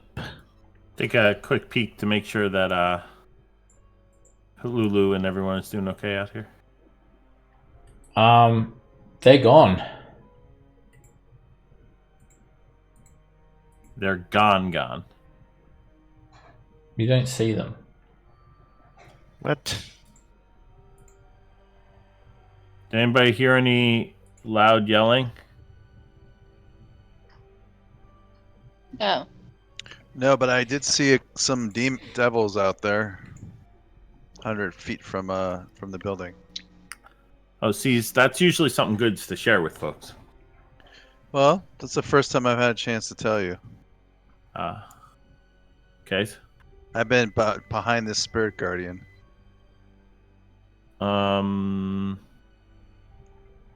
So, you thinks they are hiding, or you thinks they're in troubles? What's do we think? There's only one way to find out. Uh, I didn't hear Lulu's trumpet go off though, or any screaming. True, and I don't see any signs of them, so that usually means that they're not like deads in the street and whatnot. Probably hiding. Well, let's grab the stuff and then see if we can find them. Yep. Okay. Yeah. I mean, I'll if someone else wants to grab the stuff, stay here and sort of like keep an eye out.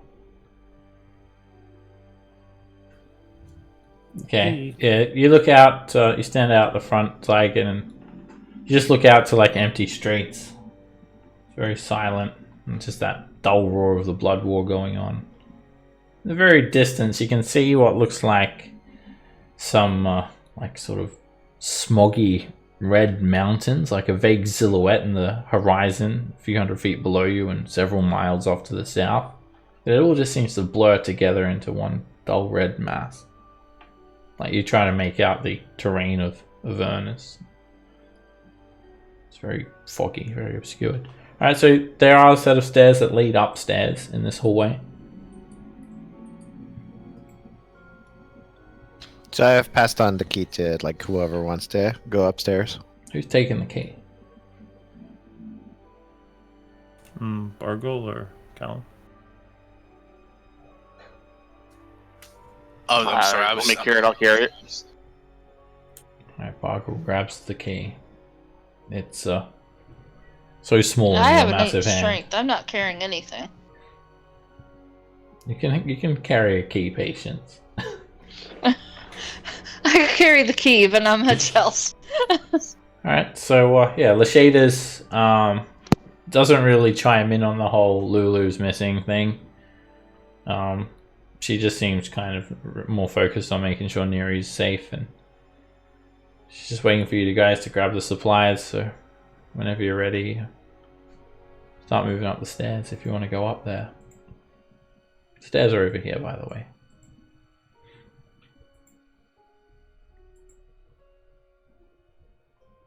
Alright, Callan's going up. Bargle's going up. Alright, Bargle and Callan, you come to the landing at the top of the stairs. You've got Patience, Alandir behind you. There's a 10-foot wide hallway.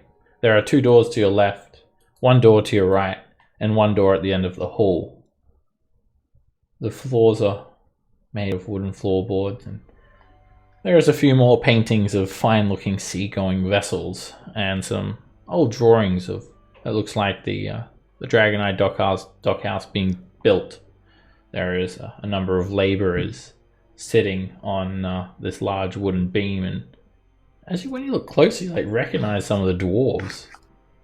You feel like there was a couple of dwarves that you saved, even though the painting is dated. The painting is dated well over 100 years ago. The dwarves look like they're unaged. Do I hear any activity happening up here? Make a perception check. There's no apparent noise. You take a closer listen and silence. Alright, I'll check the door north of me. You open it up, and there's a grisly scene inside Bargle. It's a bedroom, but there are a number of mutilated human corpses covering this blood-soaked king-size bed, and the room smells of rot. There's blood spatter all over the floor. There's a nearby wardrobe. It's completely covered with blood. And there are 2 end tables on each side of the bed, and there is a single book sitting on each end table. And some of the corpses are kind of slumped off the bed, and there almost looks like the sheets are being pulled back as if someone was sleeping under the corpses.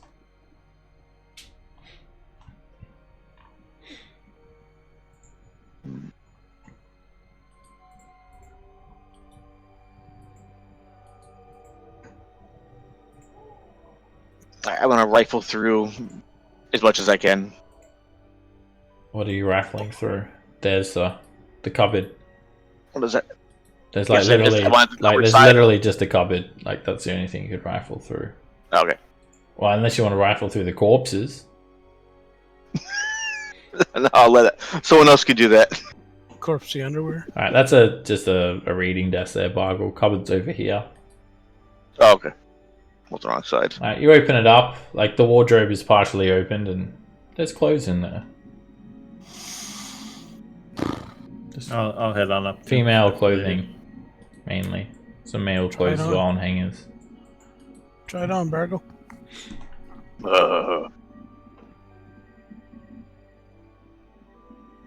How long does Flame Core? He last for an hour? Is he 1 hour? Let me look. I think it's for an hour.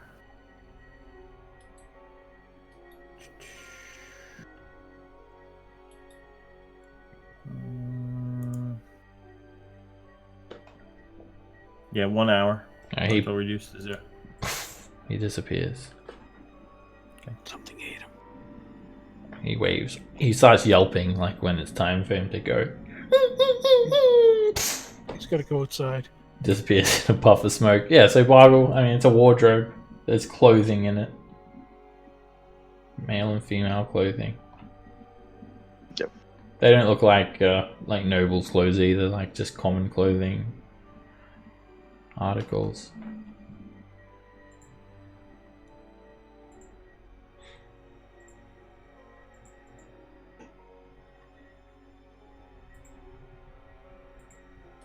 What about the next door? Alright. This door opens up away from you, and this room looks kind of very neat. There is it's a children's bedroom. There's a set of bunks and 2 dressers, and a wooden chest against the eastern wall, and a chair with some books on it.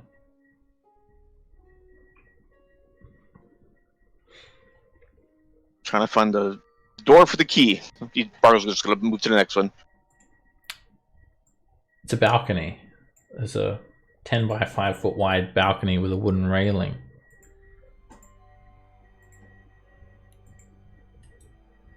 And you hear a noise.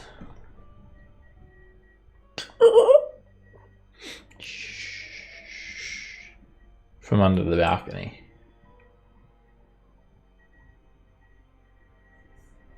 A whimpering, a shush, a hush.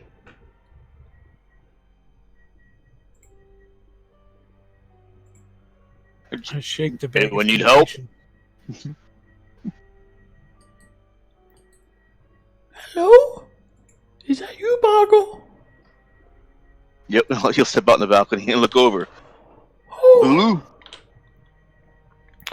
oh, yes. It's Lulu. She's underneath the balcony. They're hiding behind some boxes, and it's her and the other survivors. Oh, I thought you were maybe some sort of devil or something. We had to run. We had to hide. There were some bearded devils that chased after us. I told everyone to hide around the other side of the building, and I ran off, trying to outrun them. I'm much quicker than them. I think I lost them. We were okay down here. Did you get what you're looking for? Not yet. One more door. Hurry! The beady devils may be back.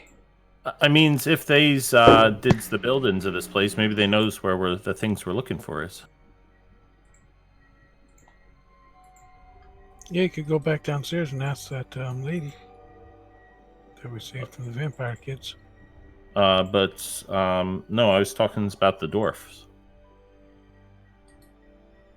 I think you're getting In any confused. cases- The dwarves have nothing to do with the Dragoneye. Oh, you mean the ones in the painting? Oh, I see. Yeah. Okay. Yeah, they may. It looked like it was more like the docks being built. But at the same time as well, Nico, this is a Hellrider stash. It's not like Yeah. Okay, that's fine. Um, I'll hang out over here just in case you need to shout. Why don't you go open that other door? Last door. the door does not open. It's locked. Use the key this time. The key doesn't fit. It's nowhere near the right size.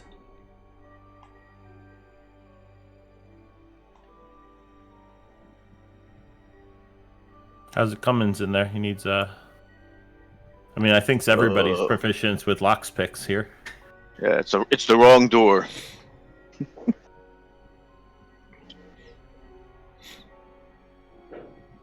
If he wants to move sides, I guess I can try to get my picks out. Alright, Nico. You got some thieves' tools in your hair or something. I don't know how wet druids keep them. But We keep them in our backpacks like everyone else, racist a little much.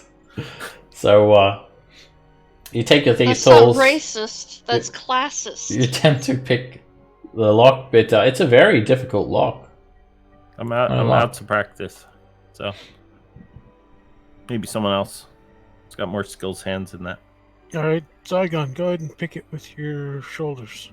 I'm not even there. So I can pick it. Alan Deere, maybe? Or you got your own picks, or you want mines from Unknown's Origins? I got mine. I just pictured maybe some little I don't know, twigs in your hair or something. The little flaming twigs. They're like matchsticks. All right, it is a very well-built lock, Alan Deere, but not too well-built for you. You just click, click, click, click, get all 4 tumblers, and the door handle now turns. Even with Callan standing right in the way, you still managed to pick it successfully. I'm about. Am I in your way? Yeah, but yeah. It's picked. Personal Bargo, we might- space, Callan. Personal space. That might be why Nico couldn't. Yeah, pick social them. right. distancing. Come on. A voice calls out from beyond the door. Social distancing. I don't think COVID's. Who is there? Who dares open the lock to my door? It's the company of Lady Luck. Enter! Right. Hell Rider of Elturel. Hear the scraping of We are not Hell Riders. a chair. And there's an office up here. And standing up, as you're entering, is a white-haired, grey-skinned man with a sword symbol carved into his forehead. And he looked like he just closed a book on top of a wooden desk and pushed. He has the manners to push his chair into the desk. There's some incense burning atop the desk, and next to the desk there is a very sturdy-looking strong oak chest banded with iron. And you see on the walls charts showing shipping routes and schedules along the River Kainthar. And this man turns to you. He's obviously some sort of undead fiend. What does he have carved? A sword. Well, now that we are face to face, I should introduce you to myself. My name is Spurnite Mal. Pleased to meet your acquaintance. Yeah. Lady Luck Dwellers. What is the meaning of this intrusion? I demand to know. Well, it's not really meaning because it's not a word, sir. You're obviously not a scholar. Who has the bad manners? How dare you call to me from the other room? My God! Stop interrupting me, sir. I'm trying to tell you why we're here. We've come seeking a cache of weapons to help some townspeople protect themselves from demons. And yet you cower behind the wall? Who's cowering? Face me if you wish to address me.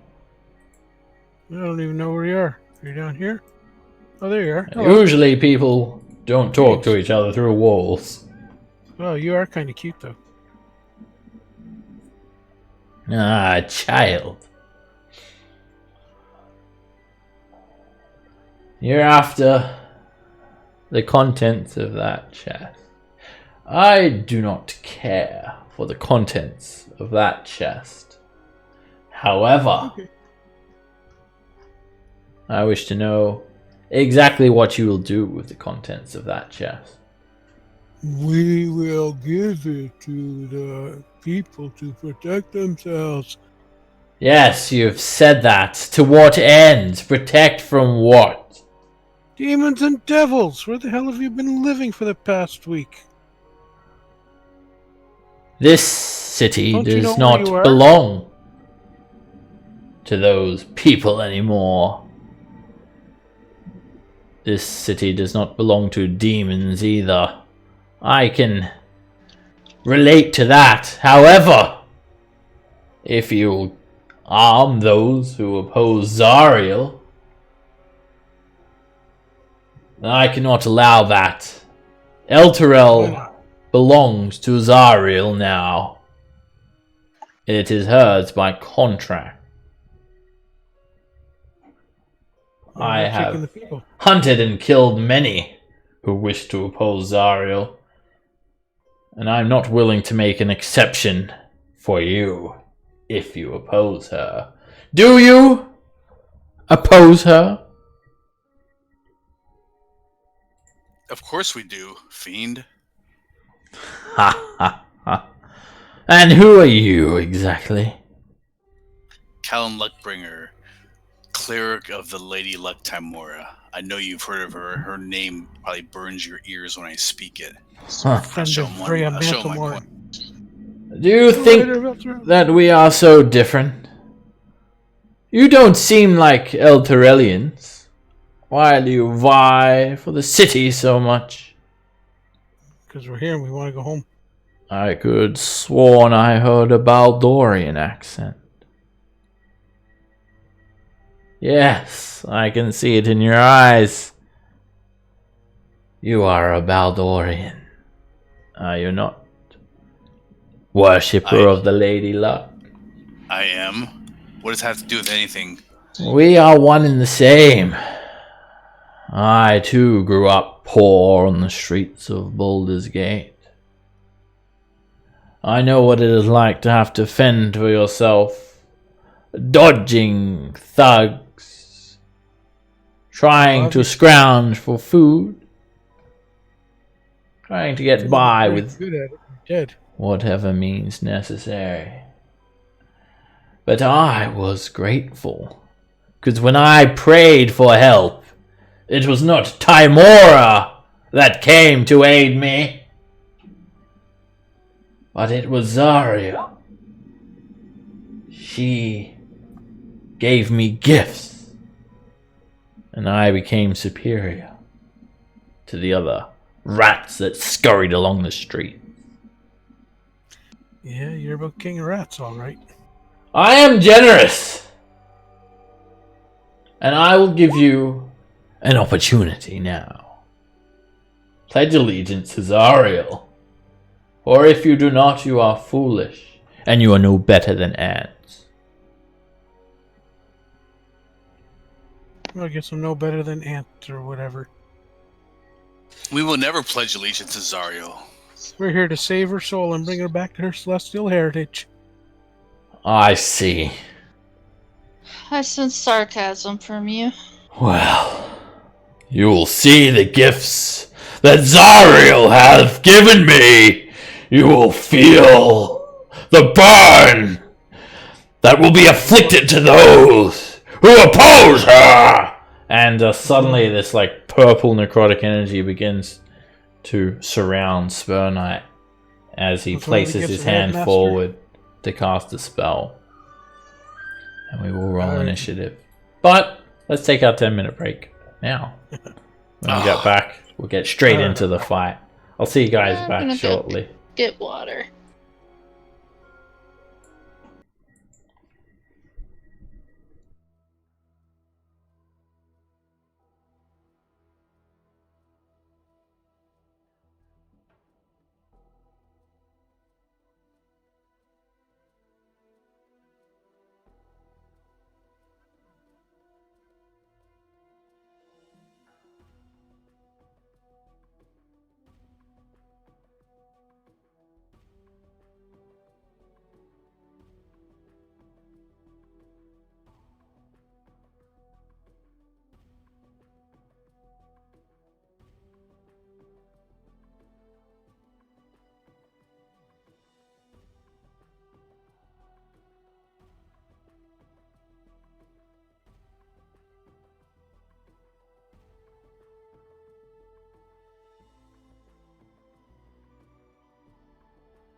How's everyone doing?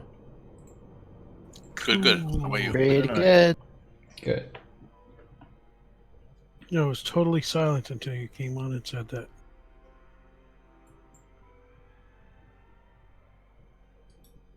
Okay.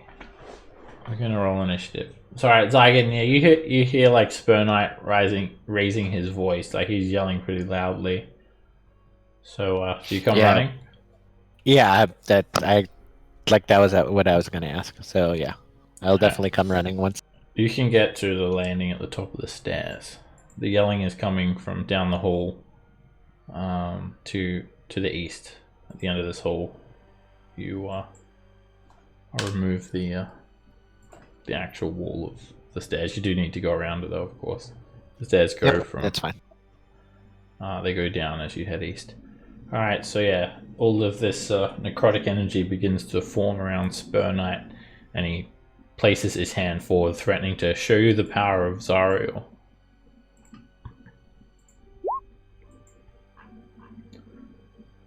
Alright, Patience. You're up first.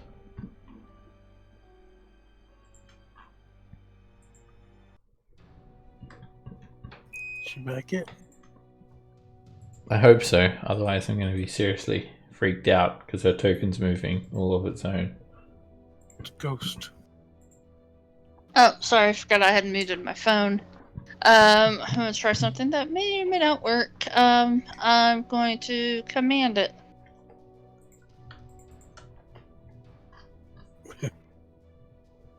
Alright, you point your finger at Spur Knight and you casting command? Yep, casting command. Here's open. What are you I'll commanding be using my warlock slot for it, though. Okay. Alright. The whatever you say to him, whatever the word was, he completely ignores it. Ha! Damn it. You cannot command me. I am in the graces of Zariel, and you are defiant. Well, come back out here. Alright. He, his voice becomes like completely disembodied now. And almost like demonic, and this magical energy just starts churning out for him. As he steps back, he just yells, "You will understand! Listen to the whispers! Allow the tentacles to caress you!" That's dark. And he casts Hunger of Hadar.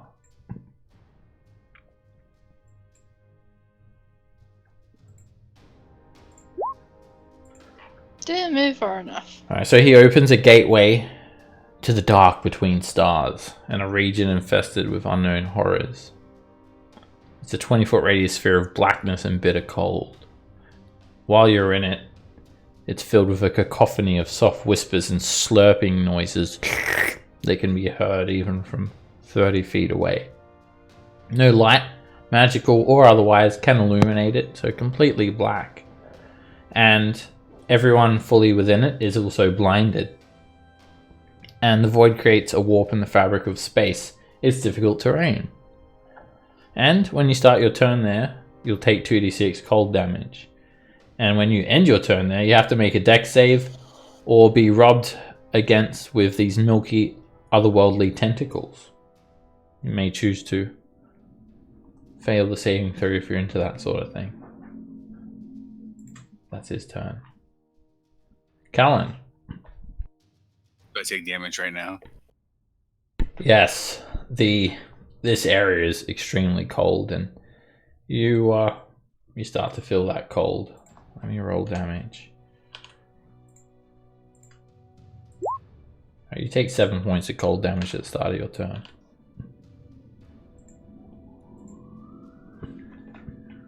I'm gonna try to move forward in the direction I think he's at.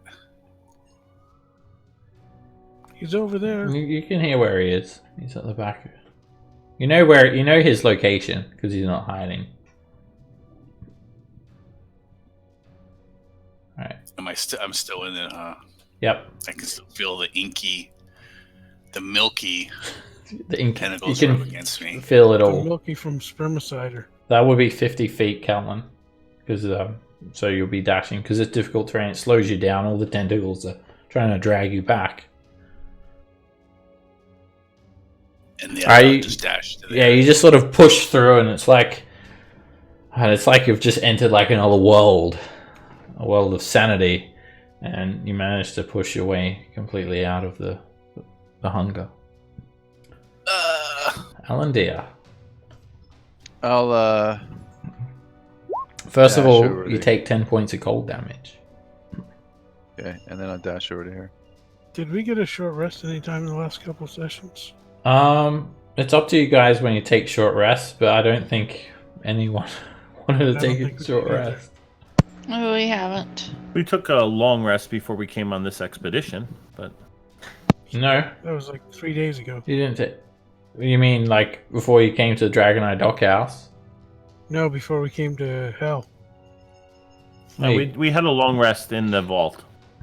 Yeah, That's the last one. you had a long rest then. Yeah, the Shader was actually really surprised that you guys left like immediately. But yeah, it'll be up to you guys to decide when you take the rest on. I won't be prompting you, but don't stretch yourself too We did thin. take a short rest when all the people were killed in the crypts, though. I think we're going to take a permanent rest after this encounter. So I don't know if I have spell slots left or not. I don't know what I have. Well, whatever's on your sheet should be accurate if you're keeping track of it. 10, 20. Alright, Bargle, at the start of your 30. turn, you take 9 points of cold damage. Okay. And dashing, 10, 20, 30. And I guess I'm ending the turn there. So what do I do? Dex save? Yes. Milky tentacles. You can hear all this slurping sounds and all these cold things rubbing against you, Bargle, and you just like nope it out Come of there. on. You're good. Oh, you got a Okay, 19. It came Oh, I up. didn't see it pop up. Alright, done. Zygon. All right. Oh, milky. I love those. No, I don't. 10, 20, 30. Okay. And then 10, 20, 30. Yep. I make my dex. You're good. You just tumble over these hurdles of milky tentacles. All right. Nico. You take 7 Save. points of cold damage. I'm resistant to cold. Okay. 3. Okay. Now, I haven't played one of these things in a while. Do I need to see it in order to dispel it? Sorry. Doesn't require dispel magic. Does not require sight. Okay. Alrighty, you latch on to this milky void, and you just put a knot in the arcane weave, and you suck up the entire spell. Gone. And Spur Knight just calls out, "Heathen!" Yeah, I'm over here. You dare deny the whispers? Listen to them! Hear them! Feel them. Raven. Touch them. Alright. Yeah, I guess I'm gonna shoot him. That is a miss. And that is another miss. Do you have Spell Sniper, Raven? Yes, I do. Okay, that doesn't miss then. You only missed if you had cover. 16 hits. Oh, sweet. Alright, at the end of... When you hit him, he uses his reaction. He casts a spell. He points his finger at you. You! If you will not listen to the cold, inky whispers, then you will feel the burn of Zariel! And a whirlwind of fire erupts around you, Raven. Make a dexterity save. Alrighty. He casts a spell with his reaction. And you jump back, avoiding the Hellish Rebuke, but still, you take half damage. And it was a big one. You take 14 fire damage. You, sir, suck whale dicks. Patience. Oh, who told you that? Did you see the painting? That's patience. I wanted to move after, Okay. but he shot me.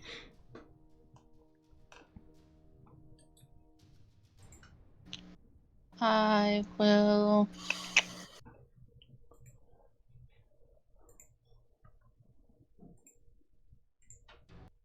Yeah, I'll just Eldritch Blast.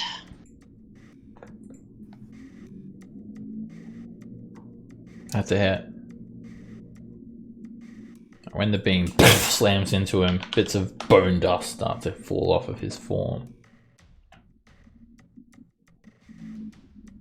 Oh, that's a major miss. That is a miss. This strange portrait of him sucking whale dick catches your eye and it puts you off. If you don't want people to know, maybe you shouldn't have a portrait right beside you. I was trying to take it down when you entered. Yeah, I can take it down, alright, giggity.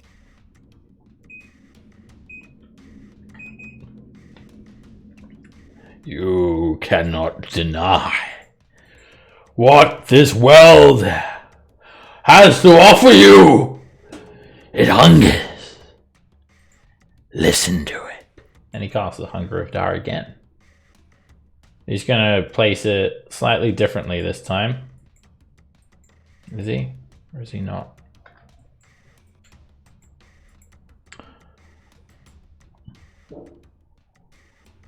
No, he's just going to put it in the same place.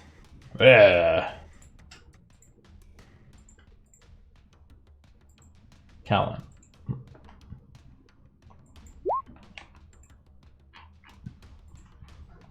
I'm going to strike him in the head with my mace. That is a hit. I break off a bit more bone meal, and he just shakes his head a little bit. And he points his finger at you, and you too will burn. Make a dexterity save, Callan, as he hellish rebukes you.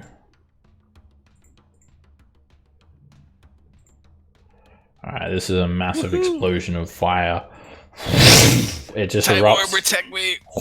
And you're still standing as you take 15 points of fire damage.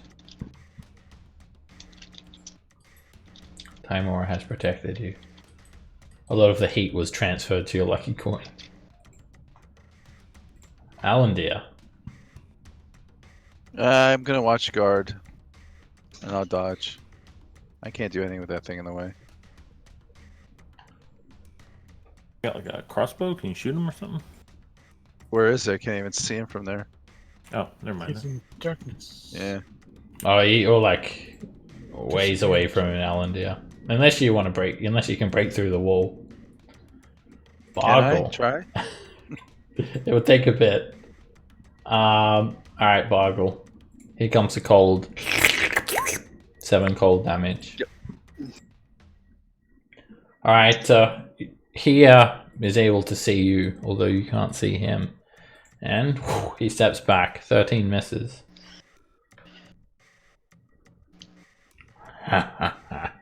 Zariel protects me. As the tentacles are just grabbing your arms and dragging you down into this abyss, Bargle. You just completely miss. I will happily take that. And Bargle is complete. Make a dexterity save at the end of your turn. Dex save. These are the milky tentacles rubbing against you. You're good. Zygon. You take 6 cold damage at the start of your turn.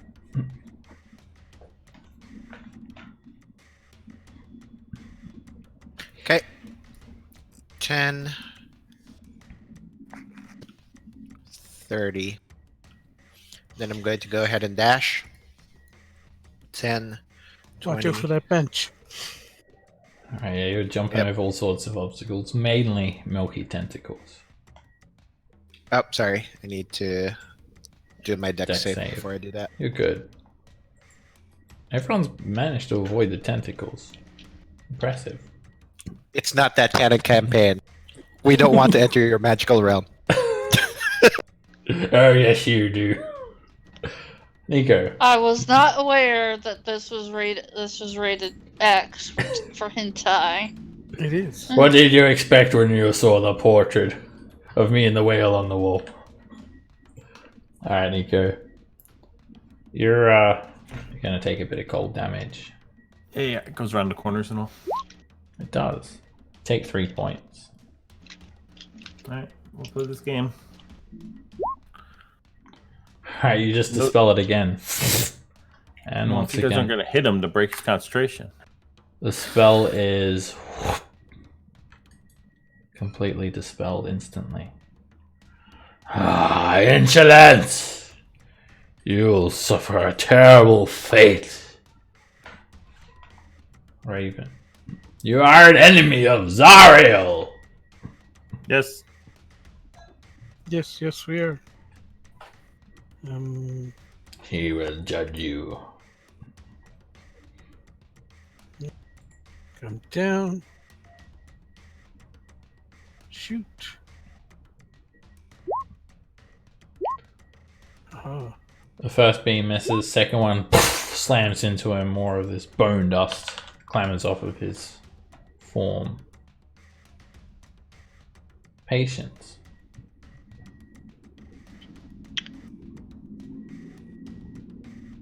Okay, I'll try hitting him again. Nope. Miss. And nope. Another miss. Well, tonight has been useless for me.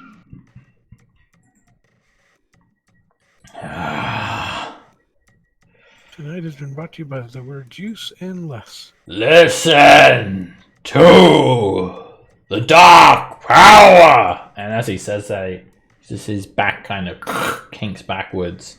And these like squid-like tentacles, octopus-like tendrils just they burst out of him. And yeah, they start like writhing around, just filling everyone in the area with necrotic energy. And where is the template? There we go. So everyone in that area make a strength saving throw. +4 to your saves. Ah, how dare you give them +4 to your saves. Alright, it's Arms of Hadar that is used.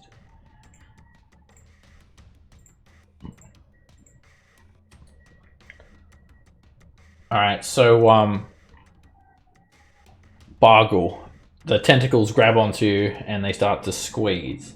And you take 4 points of necrotic damage. Callan. With a 22? Yeah.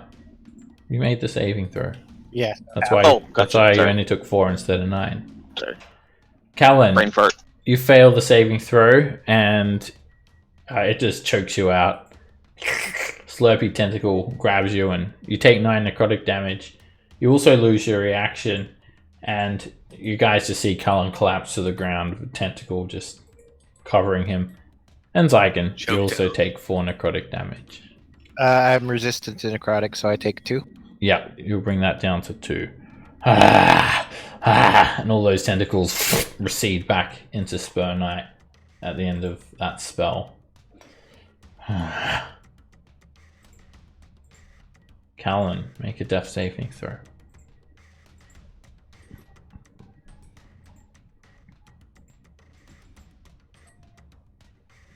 Success. Imora's luck is with you. Alan, Of course. 15, 20, 25, 30, 40, 45, 50, 55,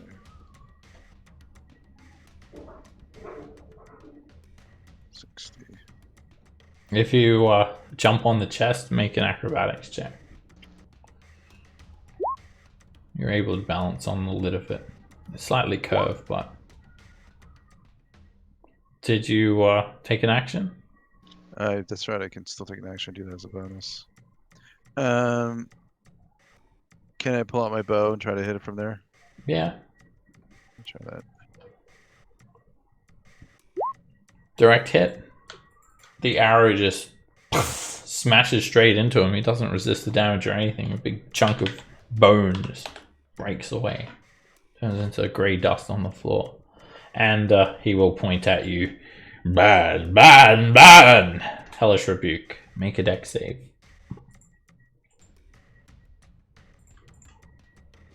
Another whirlwind of fire swirls around you and upwards.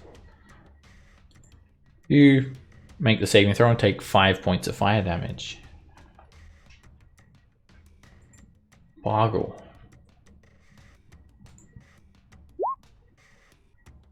Ooh, Crit. good hit. The axe just cuts through one of his bony arms and it falls down to the ground, breaks into pieces and crumbles to ash. Yeah. Do it again. You aim for the same arm, not realizing you already cut it off. Yeah. Or got it because of the crit bonus action attack. I won't even miss that arm. I still have one good claw left, and that's all I need to tear the skin off of your face.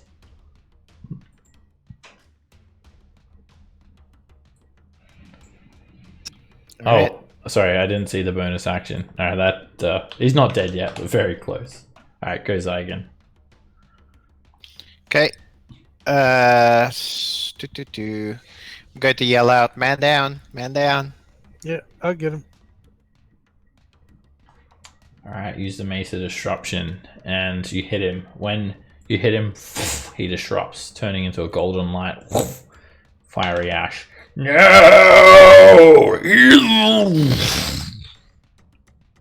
Smelt it. And you guys will easily be able to get Callan up. Or you could just let him roll out his death saves. You'll also always know that he's lucky, so you don't. That's the ultimate test of Timora, isn't it? You don't suspect him to fail his death saves and die. I think he'll be fine. We'll feed him a good berry. Okay. You guys shove a good berry down his mouth and Apparently, I take the shot from all the way over here, up and in. Good shot like that. yeah, well, when he fell, his mouth was kind of open a little bit.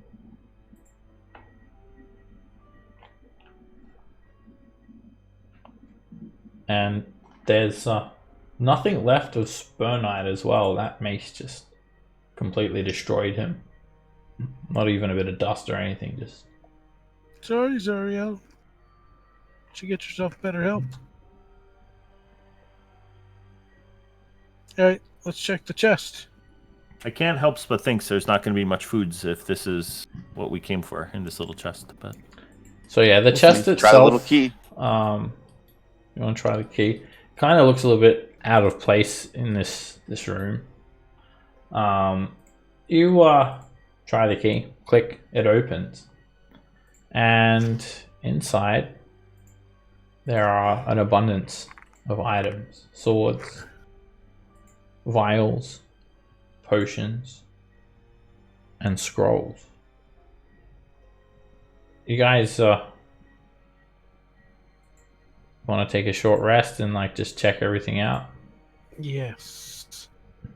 Okay. You guys take a short rest. You can, as far as you can tell, this house is safe now.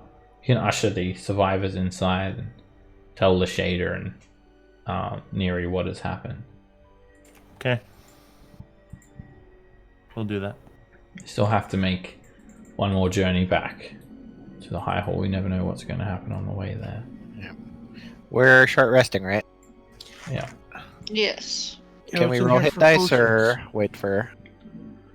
Yeah, you guys take a short rest. It's safe. Nothing happens during the hour. Those bearded devils don't seem to have come back. and you're just like going through all these supplies as well. Still not rolling, adding on automatically. Oh yeah, it won't do that anymore. They've like completely changed the way that they do hit dice. I can't figure it out how to fix it. I'll give you guys a handout with all of that stuff as well. Dragoneye stash. Oh, look at me go with my hit dice. One more. Okay. Made up for it. Inside there are 10 silver short swords, 10 silver daggers, 10 silver long swords, 100 silver arrows, 100 silver bolts, 10 potions of healing, 10 holy water, and 10 scrolls of create food and water. So, There's your food. In a way, there was a lot of food in here. alright, so do you guys just show Lashada all that stuff? Yeah, pretty much. Okay. She comes up and she rejoices with Neri. Oh, this was all for something, Neri says. We have recovered the devil fighting weapons. Thank you all. Lashada nods. You've done very well. You're not Hell Riders, but you're damn sure the closest thing to Hell Riders I've ever seen. I know if we were a little worse, we'd be Hell Riders. I'll be honest with you. I knew there was not any food here. They are just devil fighting weapons that we keep for times of need. As I said, there are various stashes that we keep in various establishments all over El Terrell. But this should be enough to arm just about every able-bodied warrior, or anyone that can swing a sword down in the catacombs. Hell Riders as dense as you? There is food here. Look, scrolls. Create food. Yes. I heard.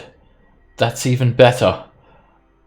I didn't realize that the clerics would keep some scrolls of create food and water as well. I guess they thought ahead. These are property of the Hell Riders, though. So I will have to organize how they are distributed. Unless anyone She keeps it locked in the locks in the trunks here. We have the key.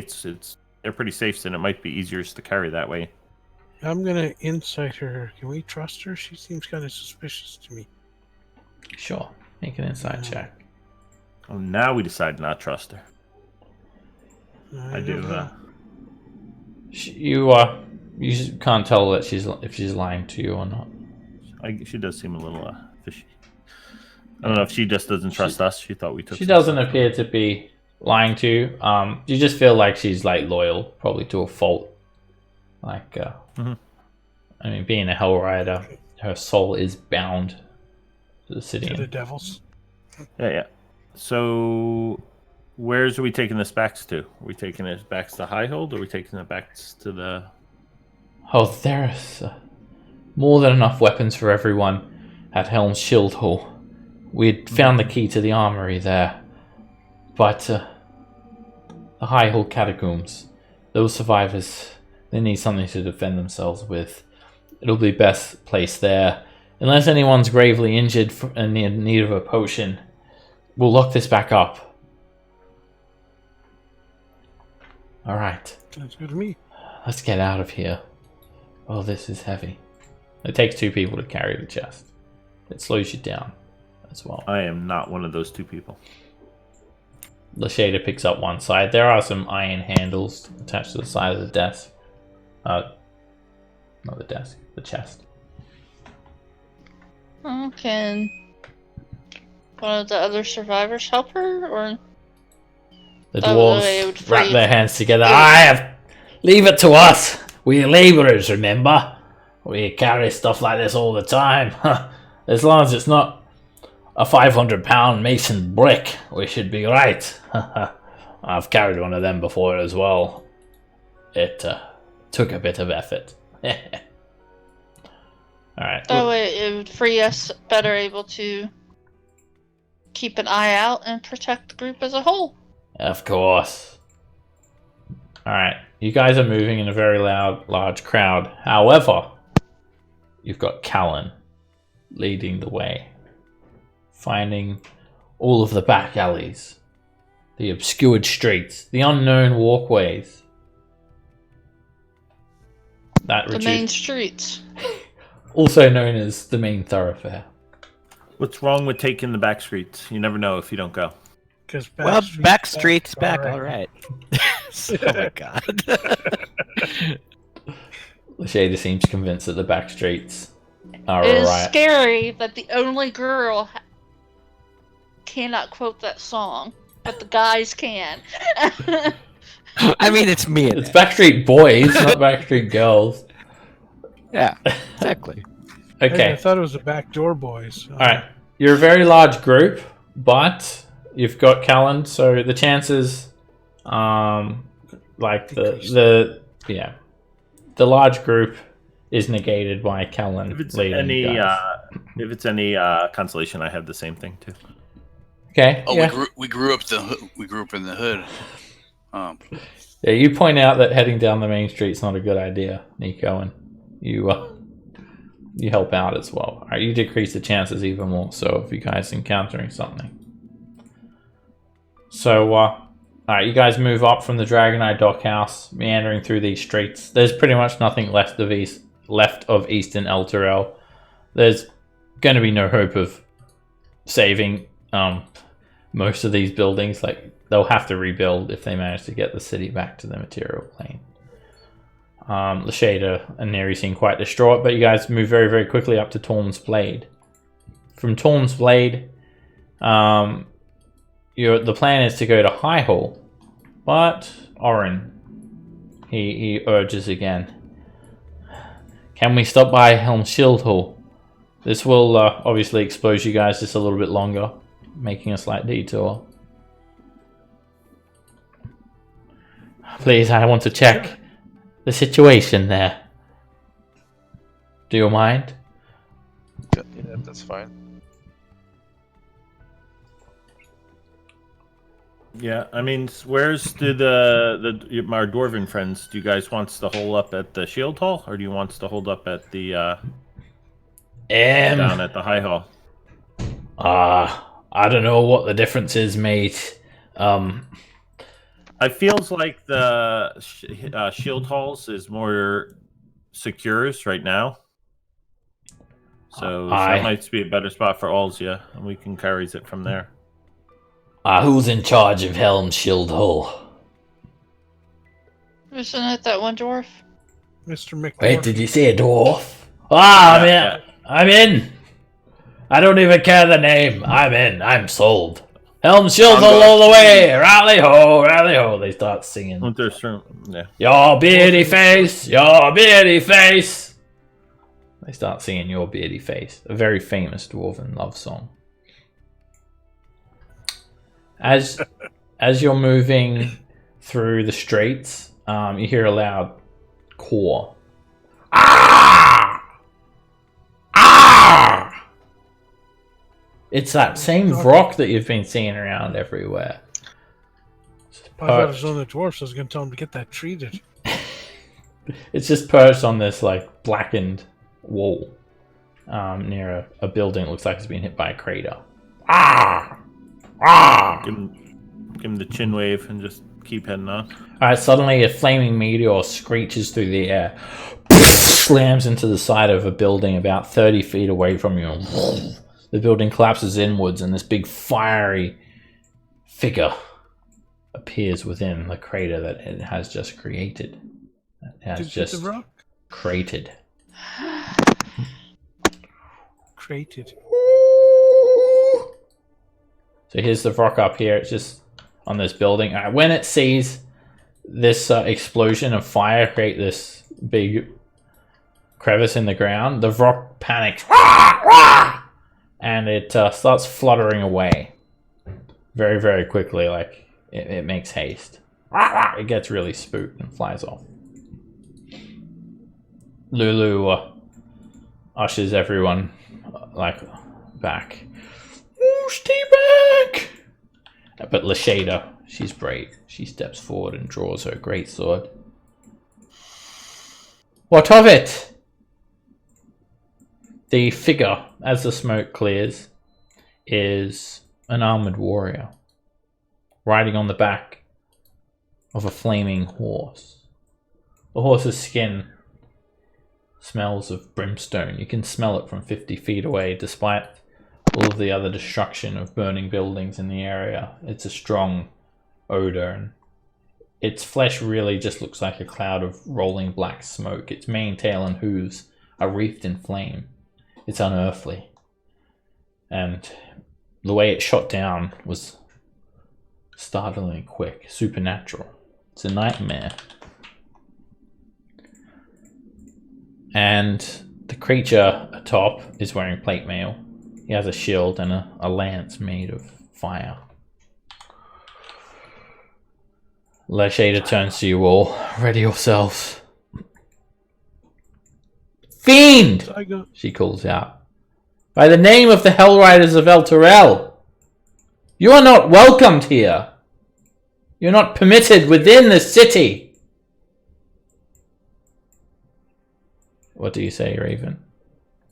Oh, I'm like, but it's not their land. It's their land. They can be welcome anywhere here. Huh.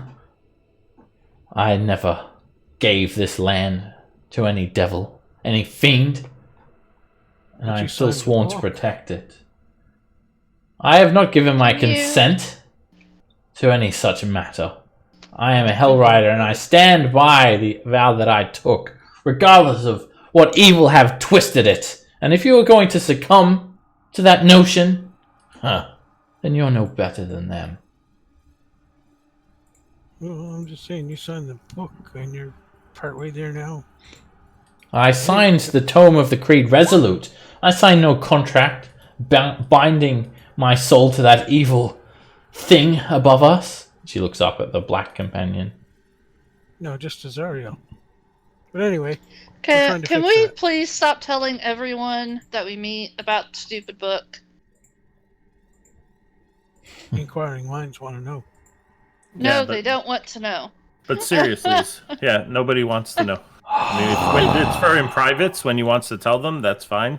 But not when it's going to distract them from a big thing that's trying to eat them. It's probably not the best ideas that you've ever had. Yeah. I don't think we should confront this thing. I think I know what it is, Miss Lashada, and I'm scared. That's an Azulgon. It's really, really strong, and I don't think we can beat it. Okay, let's go then. We should run away. Stay! The Nazagon yells out with a disembodied voice. Stay where you are! Its armor is spiked. It looks truly fiendish. The nightmare starts hovering towards you, trotting its four legs but gliding through the air, a foot above the ground.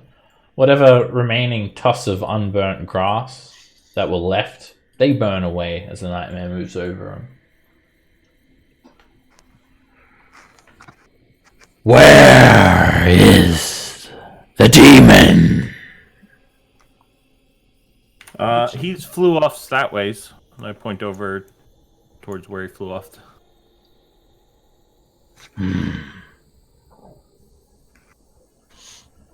I have no qualm with you. Humans. My goal here is to defeat demons. But if you hinder me, then I will defeat you as well. Oh, we'd be more than willing to help you defeat a demon or two.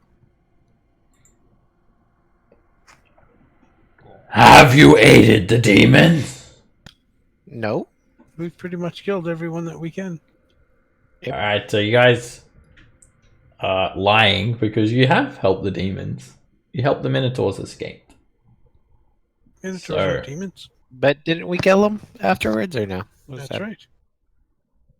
Alright, well, It's the double bluff. you alright.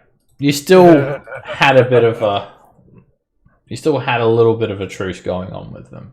Alright, so someone can Okay, make a okay. deception check with advantage. It's a half Hey, truth. Patience is telling the truth. She did not help any demons. Fair enough. Anybody else who could make? I can. I have a. can. Yeah, because Alright. he's just trying to like read your I think soul. it's you, Zygon, It's a deception? because I'm Yeah, at 3. with advantage. Or you could you weren't there, Patience. Oh, okay. So Sorry. but you could like see everyone looking around and Okay, Zygon, it's either me or they you. could ask you to speak for them. I'll do it then. I guess. Go ahead. Bow. There you go. Ah, your tongue is shining in my eye because it's made of silver. Ah, very well. You have aided me. I will hunt and kill the demon. But wait. There's something about you, woman. And he dismounts. You notice that he has a very special tack as well on the back of the nightmare. There's something magical about it. The saddle, reins, and stirrups are made from some sort of alien black metal. And there's like lines of fire shooting through it. He dismounts. Hell Rider. Yep, she's killing demons too. Traitor. Traitor. Traitor. No. They were tricked. What are you talking about? I'm no traitor. We're gonna try to kill the guy that tricked them into giving up their souls to You have no honor. She has no honor. You are with a coward who runs in the face of a true battle. Huh? Just like Jander.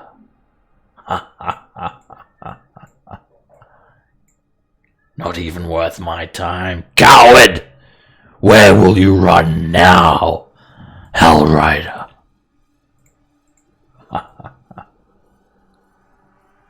Lachey looks confused and upset.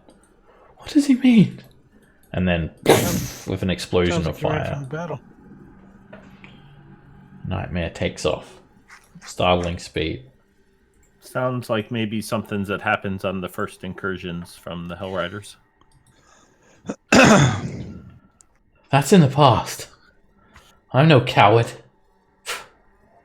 I would have faced him down. Right here on these streets. But he's gone. Were you part of the first incursion? I'm sure as you would, but No. neither here's nor theirs. That was 50 years ago. I wasn't born yet. That disturbs me. Let's just go. Let's get out of here. Alright, you guys swing by Helm Shield Hall. You're only a few streets away. You are... We take the direct way there.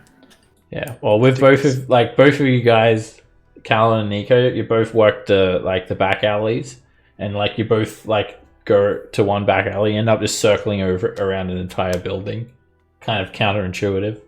But you make your way to Helm Shield Hall. You guys are just dropping by here.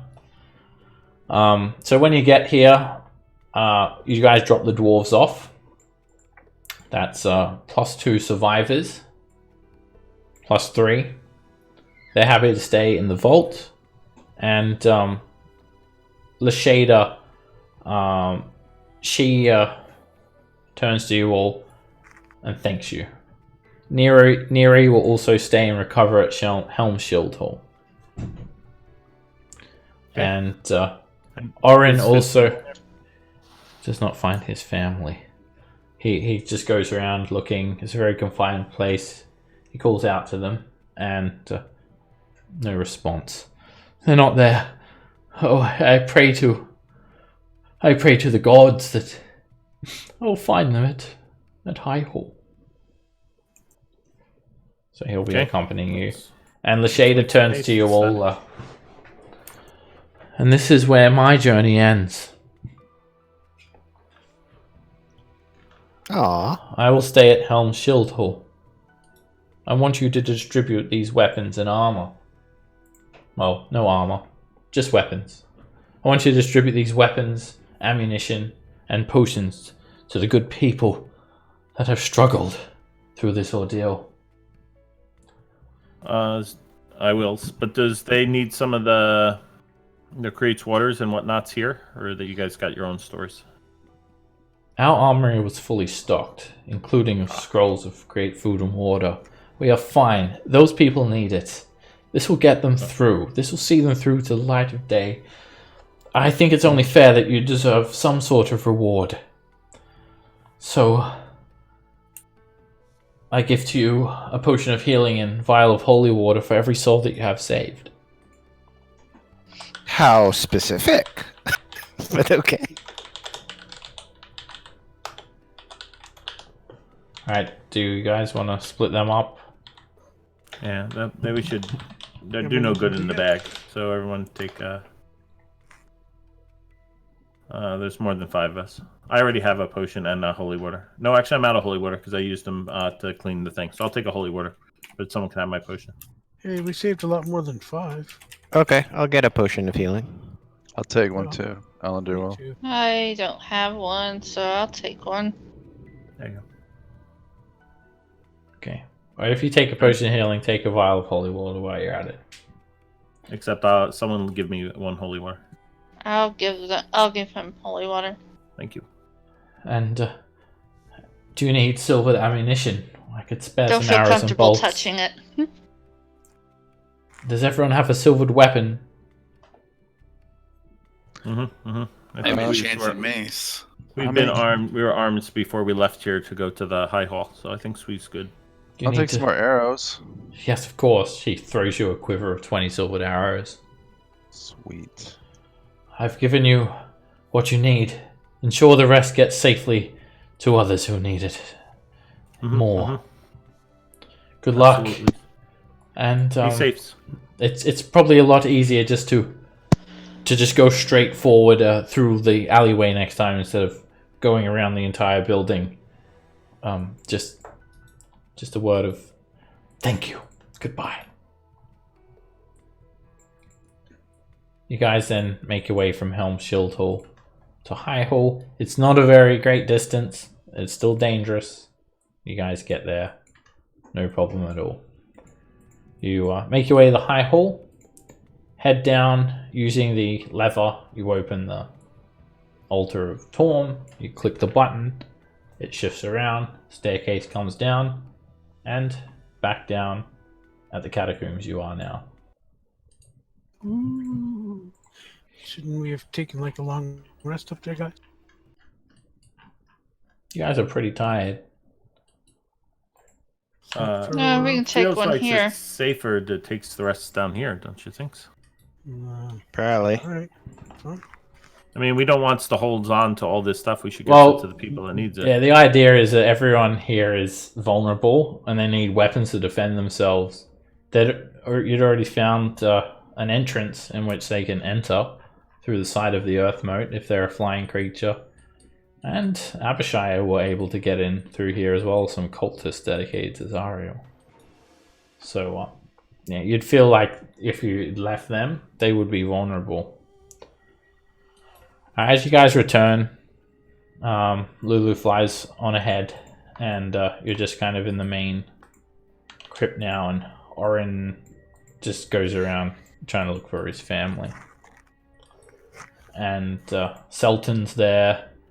Oh, hello! Near Faria, at the back of the main crypts. How goes it? You're back. These backs, so it went pretty good. A little bit of a few things we ran into along the way, but not too many complaints I have. I ran out of good berries. Turns out there's more than 10 people down here. I've been trying to count them all, but they keep on moving around, and it's kind of hard. Well, I just got 3 good berries if you want them, so you can have them. Oh no, I don't eat good berries myself. I don't like the taste of them. I meant to give away and whatnot. So if you found peoples that need ones and you didn't have them. Why didn't you say so? I can go and distribute some. Did you manage to get some food? That's what you were going for. We didn't get foods exactly, but we did get some scrolls of Crete's foods and water.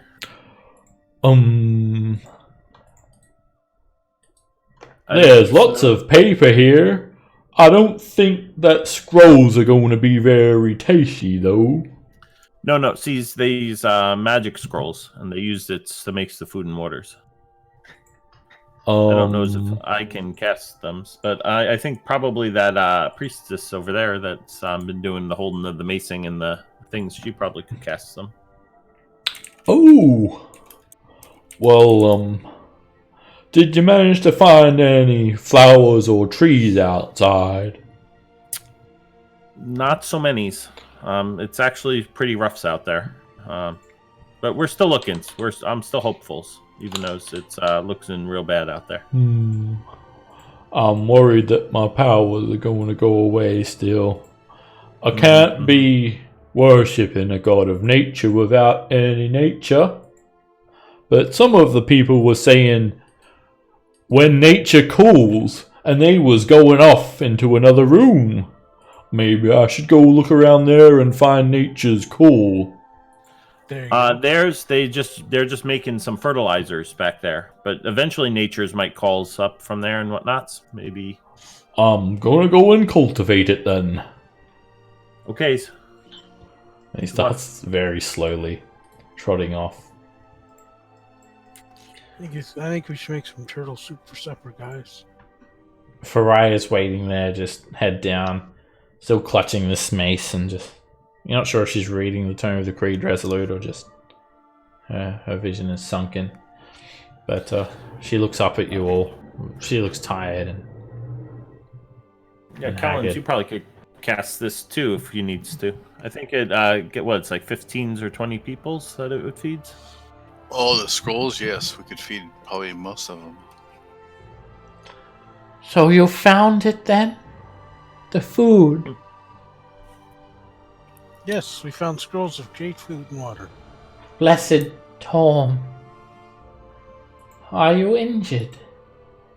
Blessed Timora. We were injured pretty bad and whatnot, but we're feeling a little bad. We just feel very spent out, if you know what I mean. Like, we could use some rests. Has the peoples come back from where they were going with the helms and whatnot? No. I fear for the worst. They have not returned. Mm-hmm. What else is in the chest? Did you get weapons? Yeah. I show her the handout. Oh, that's a nice... You've got a full list. We itemized it. Full inventory. Trevik, brave lad, would you distribute the swords and the daggers to every able-bodied individual, every man and woman that can fight? Aye, ma'am. I am brave enough to do that. Those are nice and simple weapons for simple folks. Long swords, get your long swords. He starts handing them out. There you go. Line up. 1 blade each. And, yeah, he arms everyone. And legs them. So you plan to head to the cemetery then? To find the Duke? Yeah, maybe In the morning. it takes a bit of time to recover. We probably can't go in our current states. I think we're quite spent. We ran into a lot of resistance. It must be dangerous at the cemetery. If even the evil there has overcome the Duke, you must rest your souls for the night. Yes, we must. Yep. The plan. We definitely. Yes, you are safe. Rest. Rest for a long time. I'd say 8 hours. Okay, you guys lay out your bedrolls, and you only need to rest for 6 hours, unless you want to put a watch out. But they seem to have some sort of system where some people are watching anyway. Like they do have a watch system. Everyone take a long rest though. Go on. You have the macro for it. You also we recover level? your hit points, Callan. Do Not we yet. level? You have not hit the Okay. next milestone yet. Alright. Next session, though, you will. This past few sessions have been more about helping the people of El Terrell rather than progressing towards actually freeing El Terrell from these evil chains. So the people of High Hall are safe and secure, and the people of Helm Shield Hall are safe and secure. Where is that long rest button? You have to click your token, and then it'll be up in the macro bar, top of your Oh, screen. it's probably because I have both me and the corgi selected. Oh, I still don't see it up there. I got end of Yeah, I turn, have heal end baby. of turn. I have heal baby. Yeah. Alright, let me see. I think he took it away because I kept accidentally clicking it instead of the Okay. mid-turn. It was- It's your fault. Yeah, it's her fault. Yes. Alright, I forgive her. Alright, let me fix that up. I thought I It's just not like turned it she- on, but I didn't click the button. It's not like she shot a fusion drive or something. Oh yeah, I didn't have anyone visible to anyone. There we go. Alright, so you guys rest up, and the next morning, Lulu wakes you all up. Hey guys! Oh, so before the long rest ends, before we start long resting, do you mind if I cast to get my doggy? Sorry, Shadow Sure. 1.0. Yeah. So I'll just spend the rest of my slots out with the good berries and give them out to the people. The staircase to get here, Zygon, it wouldn't fit a steed like that. So you may want to wait till you're outside. Oh. But you can do it outside. Yeah, I'll do it outside. It's like a really narrow staircase. Very steep as well. Horse won't fit. But outside you can do that. There's plenty of So room. everyone give out or use the good berry that I have. I'll give everyone a new one, and then I'll use my last 2 slots to give them out to the people. Alright, they just welcome you with open arms. They take the good berries and they give them to the elderly and the children first.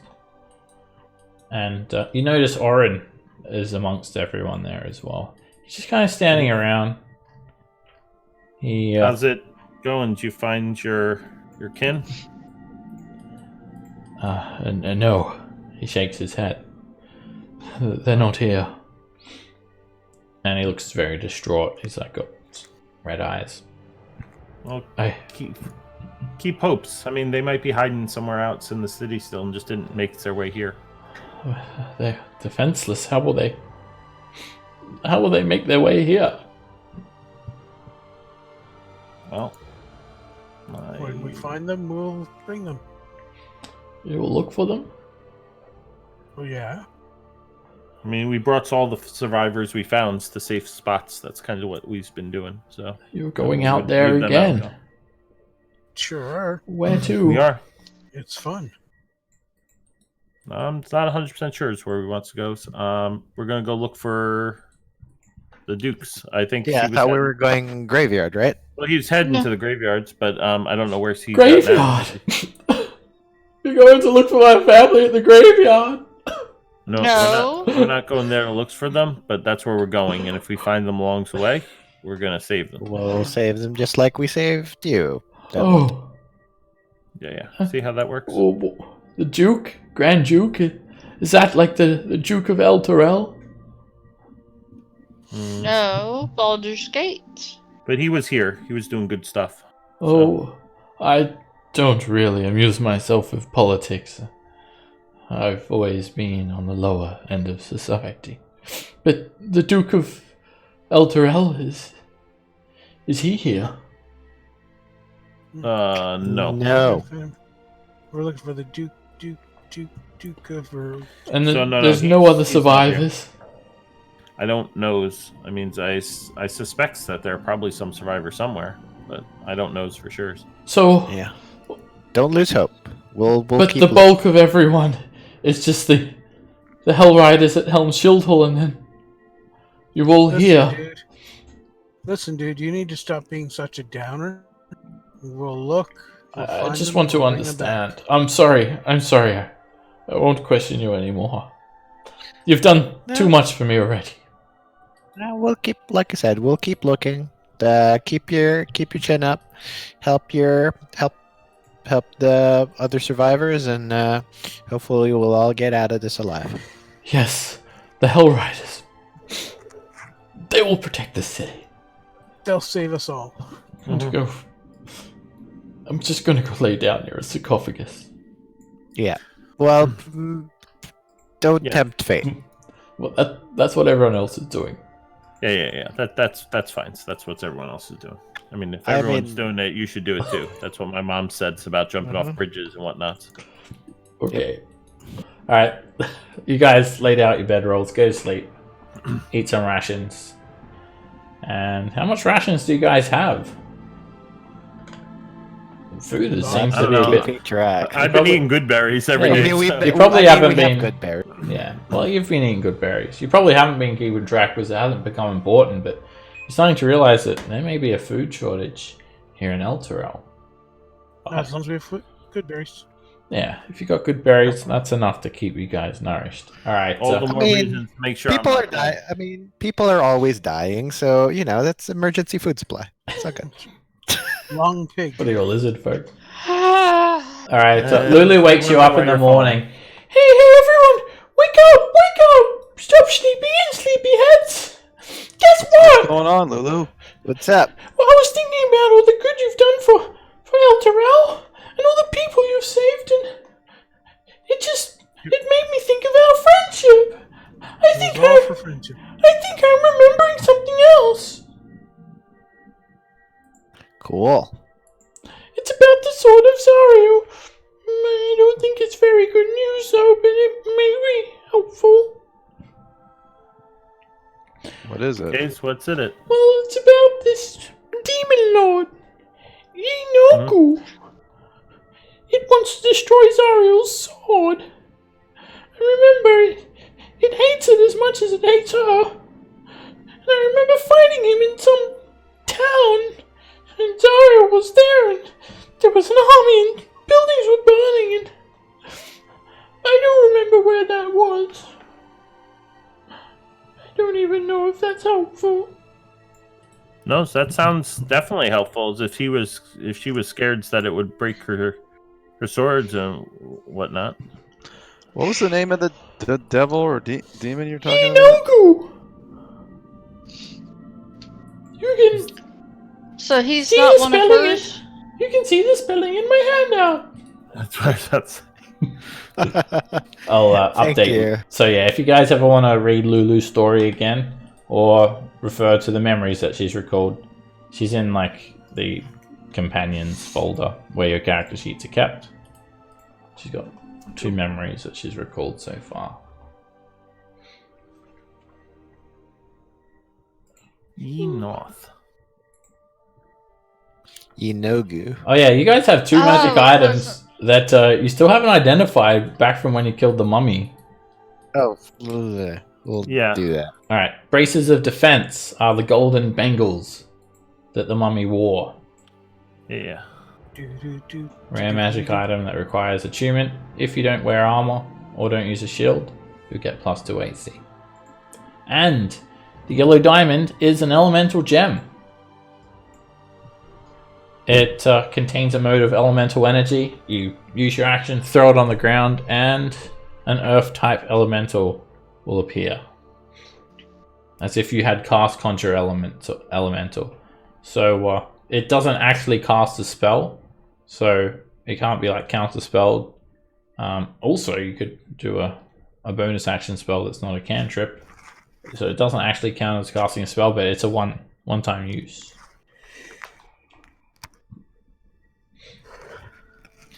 I feel like someone should be holding that.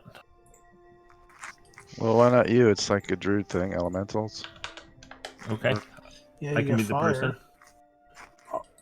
You got fire, and now you got earth. All we need is water, air, and heart. Yeah, you seem to be the summoner of creatures that will appear and fight while obeying your commands. And by our power combined, Yeah. Okay. You Alright. twisted my arm. No problem. Diamond going to Nico. And will anyone benefit from those braces? Casters. No. No, I our will. only caster is can wear armor. Okay. It would be net neutral to me because I'm wearing leather armor, and that's the exact same as +2 from the bracers. So. Patience was saying she could use it. Oh. Yeah, I said I wouldn't get any benefit from it. Well, we'll hang out for now, just in case somebody stumbles upon it that needs it. Who wants to hold on to them? Oh, party loot? Can that? Yeah, like, put it. be a thing? Yeah, we'll just put it in the back. Who's doing party loot? I'm doing party loot. Alright, I'll put it in your folder then. Okay. Alright, so with that, you guys are feeling rested, you're recovered, you're energized, and you head out of High Hall. The intentions of heading to the Grand Cemetery. Lulu accompanies you, and it's you guys and Lulu now. No Rhea, no Hellrider, no dwarves. No, not even Orin. Helpful blacksmith. From here... I wouldn't call them helpful. From here, this morning when you step outside, if you could call it morning, there's no celestial bodies in sight from Avernus. No sun, no moon. Just a red haze. You look towards the Grand Cemetery and you see the 400-foot diameter crackling companion overhead. So the earth mote has shifted a little bit more overnight. So the interior of El Terrell is actually closing in on itself, almost like a clamshell. And this puts the western section of El Terrell mostly completely underneath the companion. 400-foot diameter ball of energy. I'll show you guys that handout again. It's a really cool piece of artwork.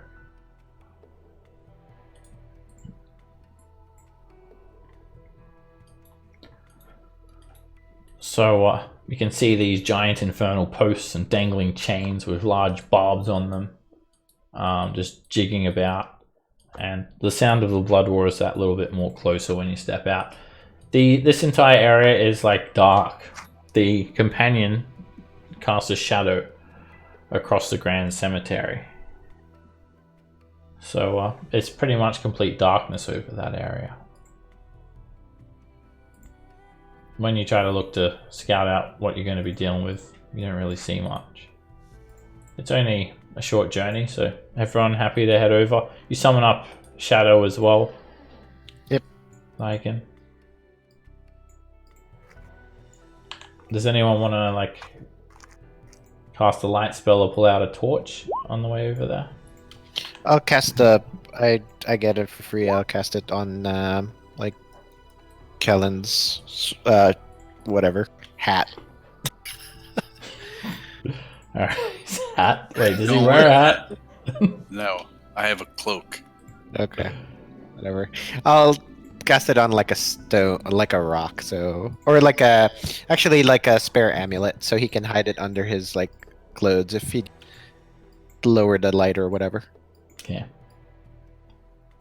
Alright, so you're marching on the back of Shadow, Noble Steed. Callan, you've got light on you. Anyone else want any sort of light source? You're going to be going into pitch blackness. Nah, Okay. I like pitch blackness. Alright, as you head west, you come to a large walkway It's just like a natural stone slope. It's a bit of a lookout. However, the entire city seems to be almost like lurching over the top of you at this stage, and what was once downhill becomes more like just a flat plain. You head down this walkway, and you notice a lot of these buildings here are actually temples. They're taller than most other buildings, and there's a few shops and stuff around as well. A Lion Shield Costa, like a general store, and seems to be the district where most of the temples are. You guys heading straight over to the Grand Cemetery hastily? Is that the plan? See. Oui. Okay, you guys don't have any trouble on the way over there, and you approach from the south entrance of the cemetery, which is like a gated off area. As you've started making your way through these streets, you start to see a zombie on the corner of this building. A skeleton standing around down an alleyway. Another zombie on the street up ahead. 3 more zombies about 20 feet behind that. Another 5 skeletons. There seems to be undead plotted around everywhere. These undead, however, they seem inanimate almost. They don't seem to be reacting to your presence whatsoever. Standing there as if they're waiting for instruction. So you easily pass by all of these undead. And you come to this fence. It's a 10-foot. Follow me. Alright, when you tell her what to do, a zombie just moans. Its entrails are like dangling out. Its flesh is well and truly decayed, and it doesn't obey your command. Oh, darn it. So the 10-foot high brass fence that once surrounded the cemetery has fallen in numerous places, and there are just wide gaps allowing access to the grounds. You also see a gate. It's been torn completely from its hinges. You don't even see the gate. You just see buckled hinges. It's very dark here, as I'd mentioned. And you can see these 2 black raven statues flanking the entrance of this holy cemetery. Actually, I guess you do see the gate. There they are. When you get a bit closer, you realize that the gates are still there. So, there's, it's just zombies milling about everywhere. Now, these fence posts, they're spaced about 10 feet apart. They're spiked. They're just kind of like decorations. All of the trees around the area as well, their bows writhe out from the trunks like skeletal hands, trying to claw their way to you, and they cast eerie shadows as the glow from the light moves across them. And you see something moving up ahead. It's severed humanoid body parts that adorn the spikes atop the fence post. An arm here, a leg here, a severed head stuck on a post. They wriggle and they writhe, as if they are undead. They twitch in concert with the lightning flashes of the companion. You can hear this constant thunder around you, and for a brief moment you see this dull purple hue of the lightning illuminated various tombstones, many of which look cracked, and exhumed graves within the grounds. So the cemetery area is up here. It's thundering but not raining, but the thunder is purely coming from the companion.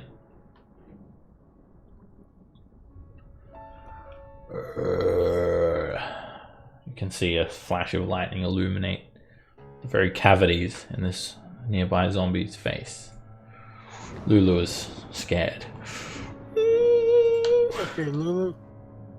We'll protect you. Chin up. We need to find the Duke. Is he in the cemetery? That's what we were told. What we waiting for? I don't know. Let's. Anybody got any ideas of where in the cemetery you'd go to find the things? Through the Raven Gate. Okay, everybody keeps on the looks out. So I'm a little concerned that there's all these zombies just sitting here, because then it's like someone's going to come up and say, "Hey, zombies, kill all those peoples," and then all the zombies will go kills us. We'll run away. As you move through, you start to see cracked gravestones and crumbling monuments scattered across the cemetery grounds. And there's an exhumed grave about 20 feet away from your right. There is a cobblestone pathway overgrown with small creepers that work their way out from the gaps between the cobblestones. And you see a couple of pumpkin patches nestled against the interior gates. Their vines wrap around and cling to the walls of the gates. And there are faces on the pumpkins. They seem to be carved to represent a devil's visage or a scowl, even highlighted by these flashes of lightning. Alright, Zygon, you trot on, taking the left path through these many graves. You notice some other gravestones as well. One of them is completely cracked open. And there's just like a single light. A beacon of hope almost. You can see a statue of a warrior. He looks like a paladin. And he holds up in his hand a single flaming torch, which glowers, fighting against the darkness, illuminating some benches in the area, a little more than what a candle would. Alright, as you guys have moved up, suddenly some things start to arise. I'm gonna roll initiative before Shadow moves over there. Okay. So, yeah, you've moved up ahead, but these things come from behind you. A skeleton crawls out of this exhumed grave, covered in grave dust. You see something move and you expect to be the skeleton of a human, but no. It has broad horns, a green glow to its eyes, and it wields an unwieldy looking great axe. It is a minotaur. Another one clambers forward, bursting up through a shattered gravestone to the west, and another one just crawls up through the grave dirt to the east. They look truly evil, and the glow from their eyes just kind of pierce Nico and Raven. They open their jaws to scream, but nothing comes out. And they just raise their great axes above their heads. And when that happens, you notice that the great axes themselves seem to have some sort of glass embedded into their blades. It looks like stained glass window, but they're fused with the blade, creating a very wicked looking weapon indeed. Alright, Alan dear, you're up. What are these vile beasts? And I'll move to attack. Cut his horn off. Alright, you jump up and your foot just kind of falls down through a soft patch of mud. Mess. I'll dash back to here. Alright. You tumble back, jumping over this bench. There's like 4 park benches surrounding this statue. And what you also notice is the bench have names carved into the backrest. And there's also a name on this plaque as well. This looks like some sort of paladin. Maybe a paladin of Torm. Nico, you're up. Okay, I'm going to head over to here, so I'm not separating from the group, and then I'll call right over here. I will call out Puppy. So, Flame Corgi appears with an explosion of fire. 10 feet off? 15? Yeah, 15. So that just hits that one, like, right above it over there. Okay. And then Did you want him to be out of the Minotaur's reach? His reach, yeah, that would be perfect. Right, well, I mean, at least 10 feet away. The Minotaur I might have suspect long it has limbs. 10 feet. Yeah, I suspect that has 10 feet. Okay.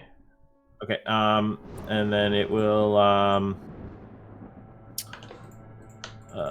gotta fix the hit points on it. 35. Alright, the fire explodes over the Minotaur skeleton, puts a crack in some of its rib bones. Okay. And then I'll let the corgi dodge for now. That's it.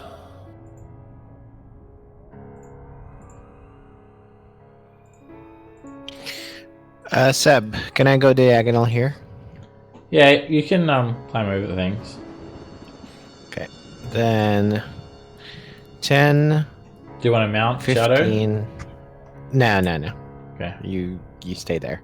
10, 15, 20, 25. Let's do some damage. What? Alright, you come over the Mace of Disruption, just break through multiple rib bones. The bludgeoning damage works well. It's vulnerable, double damage. The Radiant just complements that. Oh, nice. Alright. Second attack. And another hit. You break through more rib bones, dealing 15 points of damage. And yeah, the Mace is just cleaving through this Minotaur skeleton. It still doesn't seem to... The Mace doesn't like let out a flash of disruption yet, though. Raven. Alrighty. 5, 10, 15, 20, 25, 30. Getting away from Minotaurs. Alright, you've just walked over 3 people's graves, Raven. That's okay. I'm not superstitious. Yeah, I'm gonna shoot that Minotaur above. That's a miss. Alright. I said I'm gonna shoot that Minotaur above The me. beam goes straight through all the gaps in the ribs that Zygon just created, but that second one slams into its back. More I'm gonna push it 10 feet up. Okay, more shattered bone falls over the ground and it just shifts along the ground away from you. I don't like it near me. Patience. Mhm.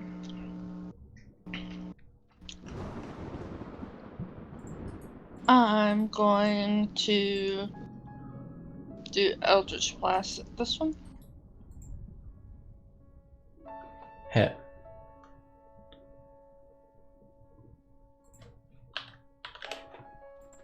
The Minotaur's almost completely destroyed. And again. That's another hit. And you break through most of its torso now. It staggers to the side and it's about to crumble to dust. It's still clinging on. It raises the great axe. As it does, a flash of lightning from the companion strikes a couple of 100 feet away from you. Again, lighting up these ghastly images of the pumpkins, the trees, the gravestones, and the glass shards sticking out of the Minotaur's axe. Zygon, for a brief moment, when you see the stained glass illuminated, you see the image of Zariel on the axe, again and again and again.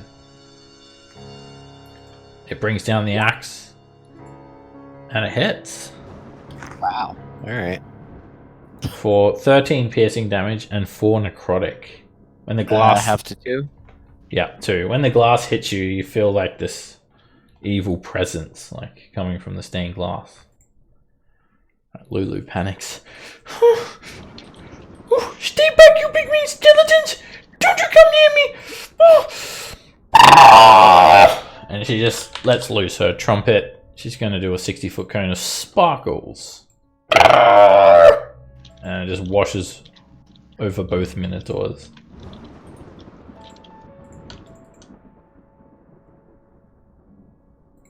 Alright, they make Constitution saves at disadvantage. Alright, the closer one resists. Little beads of rainbow energy start to burn through the bone. The other one fails and heaps of bones start exploding. You big meanies! And Lulu flies up about 20 feet in the air. Hovering over near everyone, actually. She's going to stay near the statue.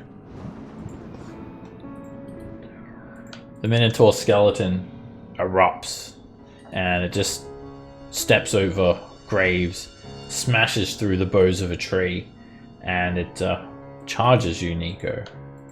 As it charges you, it has its head down, coming in for a gore. Attempts to flick its head up and catch you with the horn. It hits. It does. Make a strength saving throw. Not my strongest suit. Alright, it sends you flying.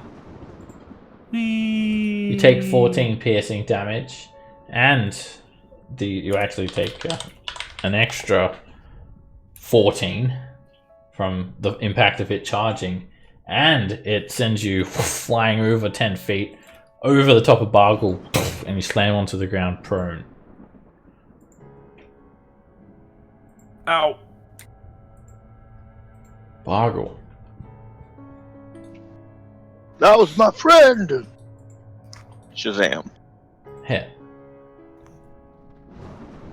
And you just feel the axe breaking through multiple bones. Minotaur skeleton stackers.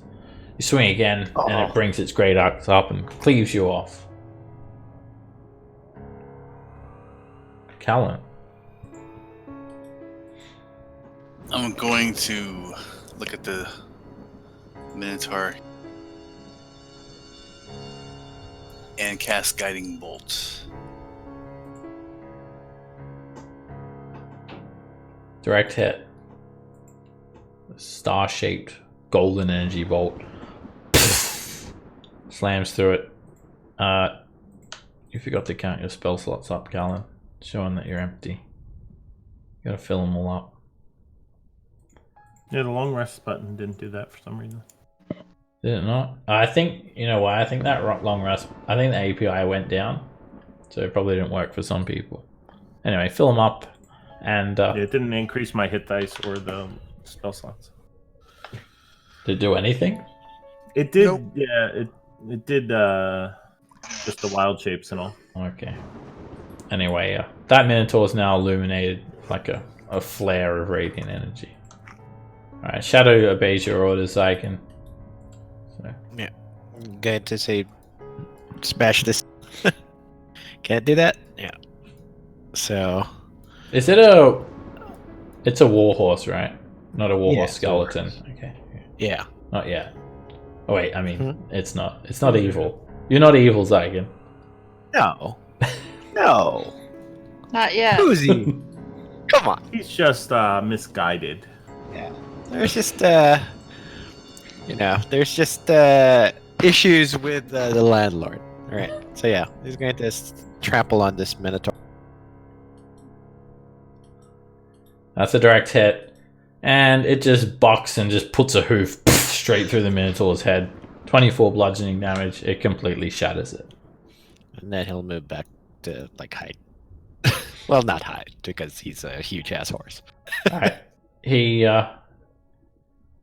does have a little bit of trouble moving through these gravestones. So, without, like, precise instruction, he just kind of topples over 2 gravestones and just crushes them underfoot. It's okay.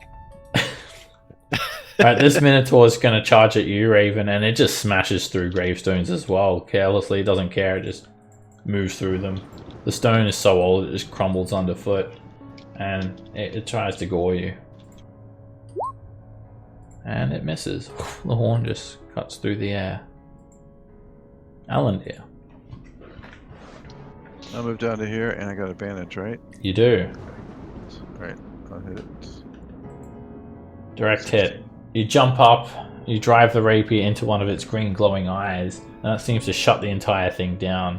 All of the bones disconnect and crumple to the ground in a big old pile. And then the booming blade sends heaps of bones flying as well. Nico. Key. Feeling hurt, not gonna lie. Felt better. I'm gonna go hit this skeleton down here.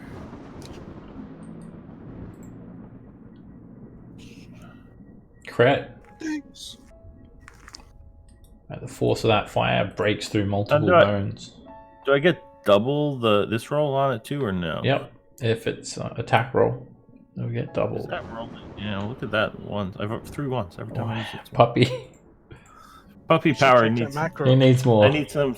Yeah, Snacks. Scooby Doo. Yes. Corgi snacks. All right, and then I'll have Puppy seed him. As soon as I can get these things open. It's running away. There we go.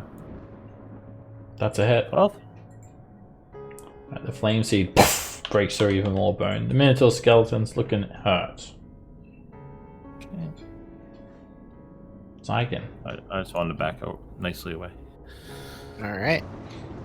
5, 10, 15, 20. As you're moving by Zygon, you feel your arm just like uncontrollably move, and the shield just smashes into a gravestone, cracking it. Whoops. Yeah, huh? We'll have words later. Alright. And... what? That's a miss. Shame about the damage, too. Alright, second attack. That's a hit. And the second that mace hits the Minotaur skeleton, it just freezes and turns into a skeleton of golden energy, and then motes of light shoot out in every direction, and the Minotaur skeleton disintegrates. Nothing left of it. Too bad. I'm getting a lot of mileage out of this mace. It's a good mace. Kind of creepy, but still. You know, Zeiss thinks the same things about you. Okay, Yeah. Zygon, we need to have a talk if you think the mace is creepy, but the shield isn't. Look at that face. Look at that face. No one's told Zygon what happened to him yet either. Yeah. It's like, whatever. We don't like to talk about it. I'm surprised it It wasn't the first possessed thing that you. came out of Raven's mouth, to be honest. I'm surprised it isn't either. I mean, he I mean, keeps if selling... he had signed the book, it would have been the first thing he said. But being That's true. possessed is not as important. He didn't sign the book. I just assume that Zygon knows that. I It's not a don't. secret. Oh, wow. Anyway, Don't let me find that out then, because I can't keep a secret. Alright, here's kind of what the terrain looks like around the Grand Cemetery as well. Zombies just walking around everywhere. It's just a thriller. Alright, as you guys look around, it doesn't look like there are any more undead emerging to attack you. And, Over here. well, there are zombies everywhere. So, this statue, it stands out. I mean, it's still got its light shining and whatnot, so that's got to be worth something. Can I search around and see if it like moves or the sort? Is there a name on it? There Can is. we Um, tell who it is? yeah, there is. Bob. So, yeah, you'll be able to check it out. Just a second. So, that's not the only thing that you notice. There's some sort of like chapel or a small mausoleum up ahead. It's a bit big for a mausoleum. Maybe a small chapel that you could go and pray at. This place, you can imagine, would have been beautiful before the fall of Elturel. Where there were rows of flowers, they've withered and died. All of the trees have been raped of their leaves. There are shards of this stained glass everywhere. And no sign of any other creatures in the area. The statue now. We'll get to that. So, firstly, Nico, you wanted to check out to see if anything of it could be moved. Make an investigation check. Yay!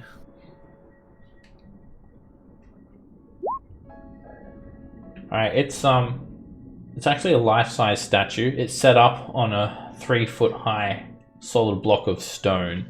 It depicts a warrior. He has his gauntlet held high as well, and you can see an eye on the back of the gauntlet, an open eye. And he's got this flaming beacon. There doesn't seem to be any seams or anything in any of the stonework that would suggest that anything could be moved.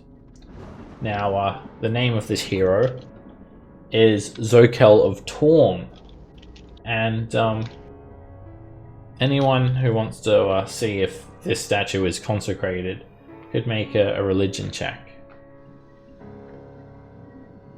Because you remember, like, Torm's, like, the bridge was consecrated, and it had these special runes in it. Zykel, help us with our mission of saving Elturel. Yeah, Zygon, when you try to think, the Hidden Lord just kind of disrupts you. Like, he's kind of clouding your mind. And Nico, you don't know about no praise or nothing. But Or whatnot. Callan, Raven, and Patience, you believe that this is still consecrated because there's the light. And maybe if you like call upon Torm or try to invoke the name of this hero, it could empower the statue and maybe create some sort of radiant aura as well that could be harmful to undead. So I shall do that. I'll beseech him to aid us in our mission to clear the undead and restore Elturel. Alright, you call the name Zokul of Torm, and suddenly a brilliant sunburst of radiant energy explodes from the statue, similar to Spirit Guardians. If I can spell spirit. Hope your horse is in range. Alright, obviously it doesn't harm any of you guys. And some zombies start to get drawn towards it, like moths to a fly. Sorry, moths to a light. A zombie enters, a couple of skeletons enter, and they start mindlessly walking towards it. And they just get completely zapped by it. Blue bug light. Yeah, it's like those bug zapper thing. And it kills about 4 of them, and then the light, it seems to get absorbed back into the torch that the statue's holding. While you're here as well, and while you guys are investigating that, others may be looking at these benches. The benches seem to have the names of heroes carved in them as well.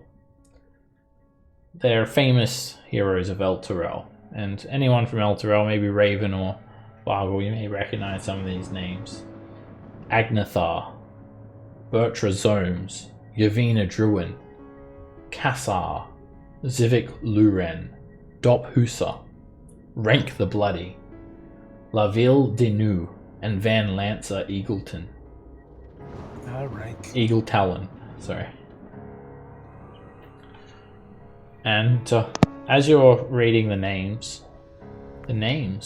start to glow with a purple necrotic energy, and dark shadows obscure the names at the same time, so you're unable to read them.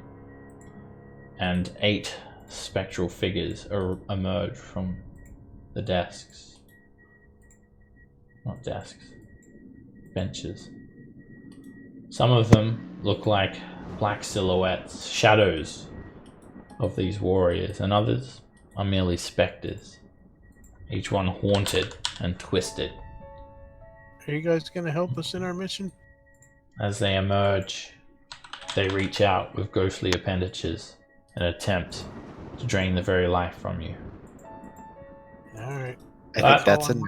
We'll wrap it up here for tonight's session. Alright. Cliffhanger. 4 specters and 4 shadows. That's why it's called Cliffhanger. Not quite 7 yet, Seb. Next session, you guys will hit level 7. It was just it's milestones, so you have to actually hit the next milestone. But the people of Elturel have been safe. That's what you guys were doing for several sessions. Yeah, our reward for these sessions has been friendship. That's right. Yay! Well, We've been leveling up Lulu. Don't forget. If you didn't care about the people of Elturel, then you didn't have to go and help them. Obviously, you guys care. We do care. All right, guys. Yeah. Have a good one. Especially Zyken. All right, guys. I'll see you next week. Alright, see you guys. I'm still lawful good. No matter what anybody says. Are you sure you're lawful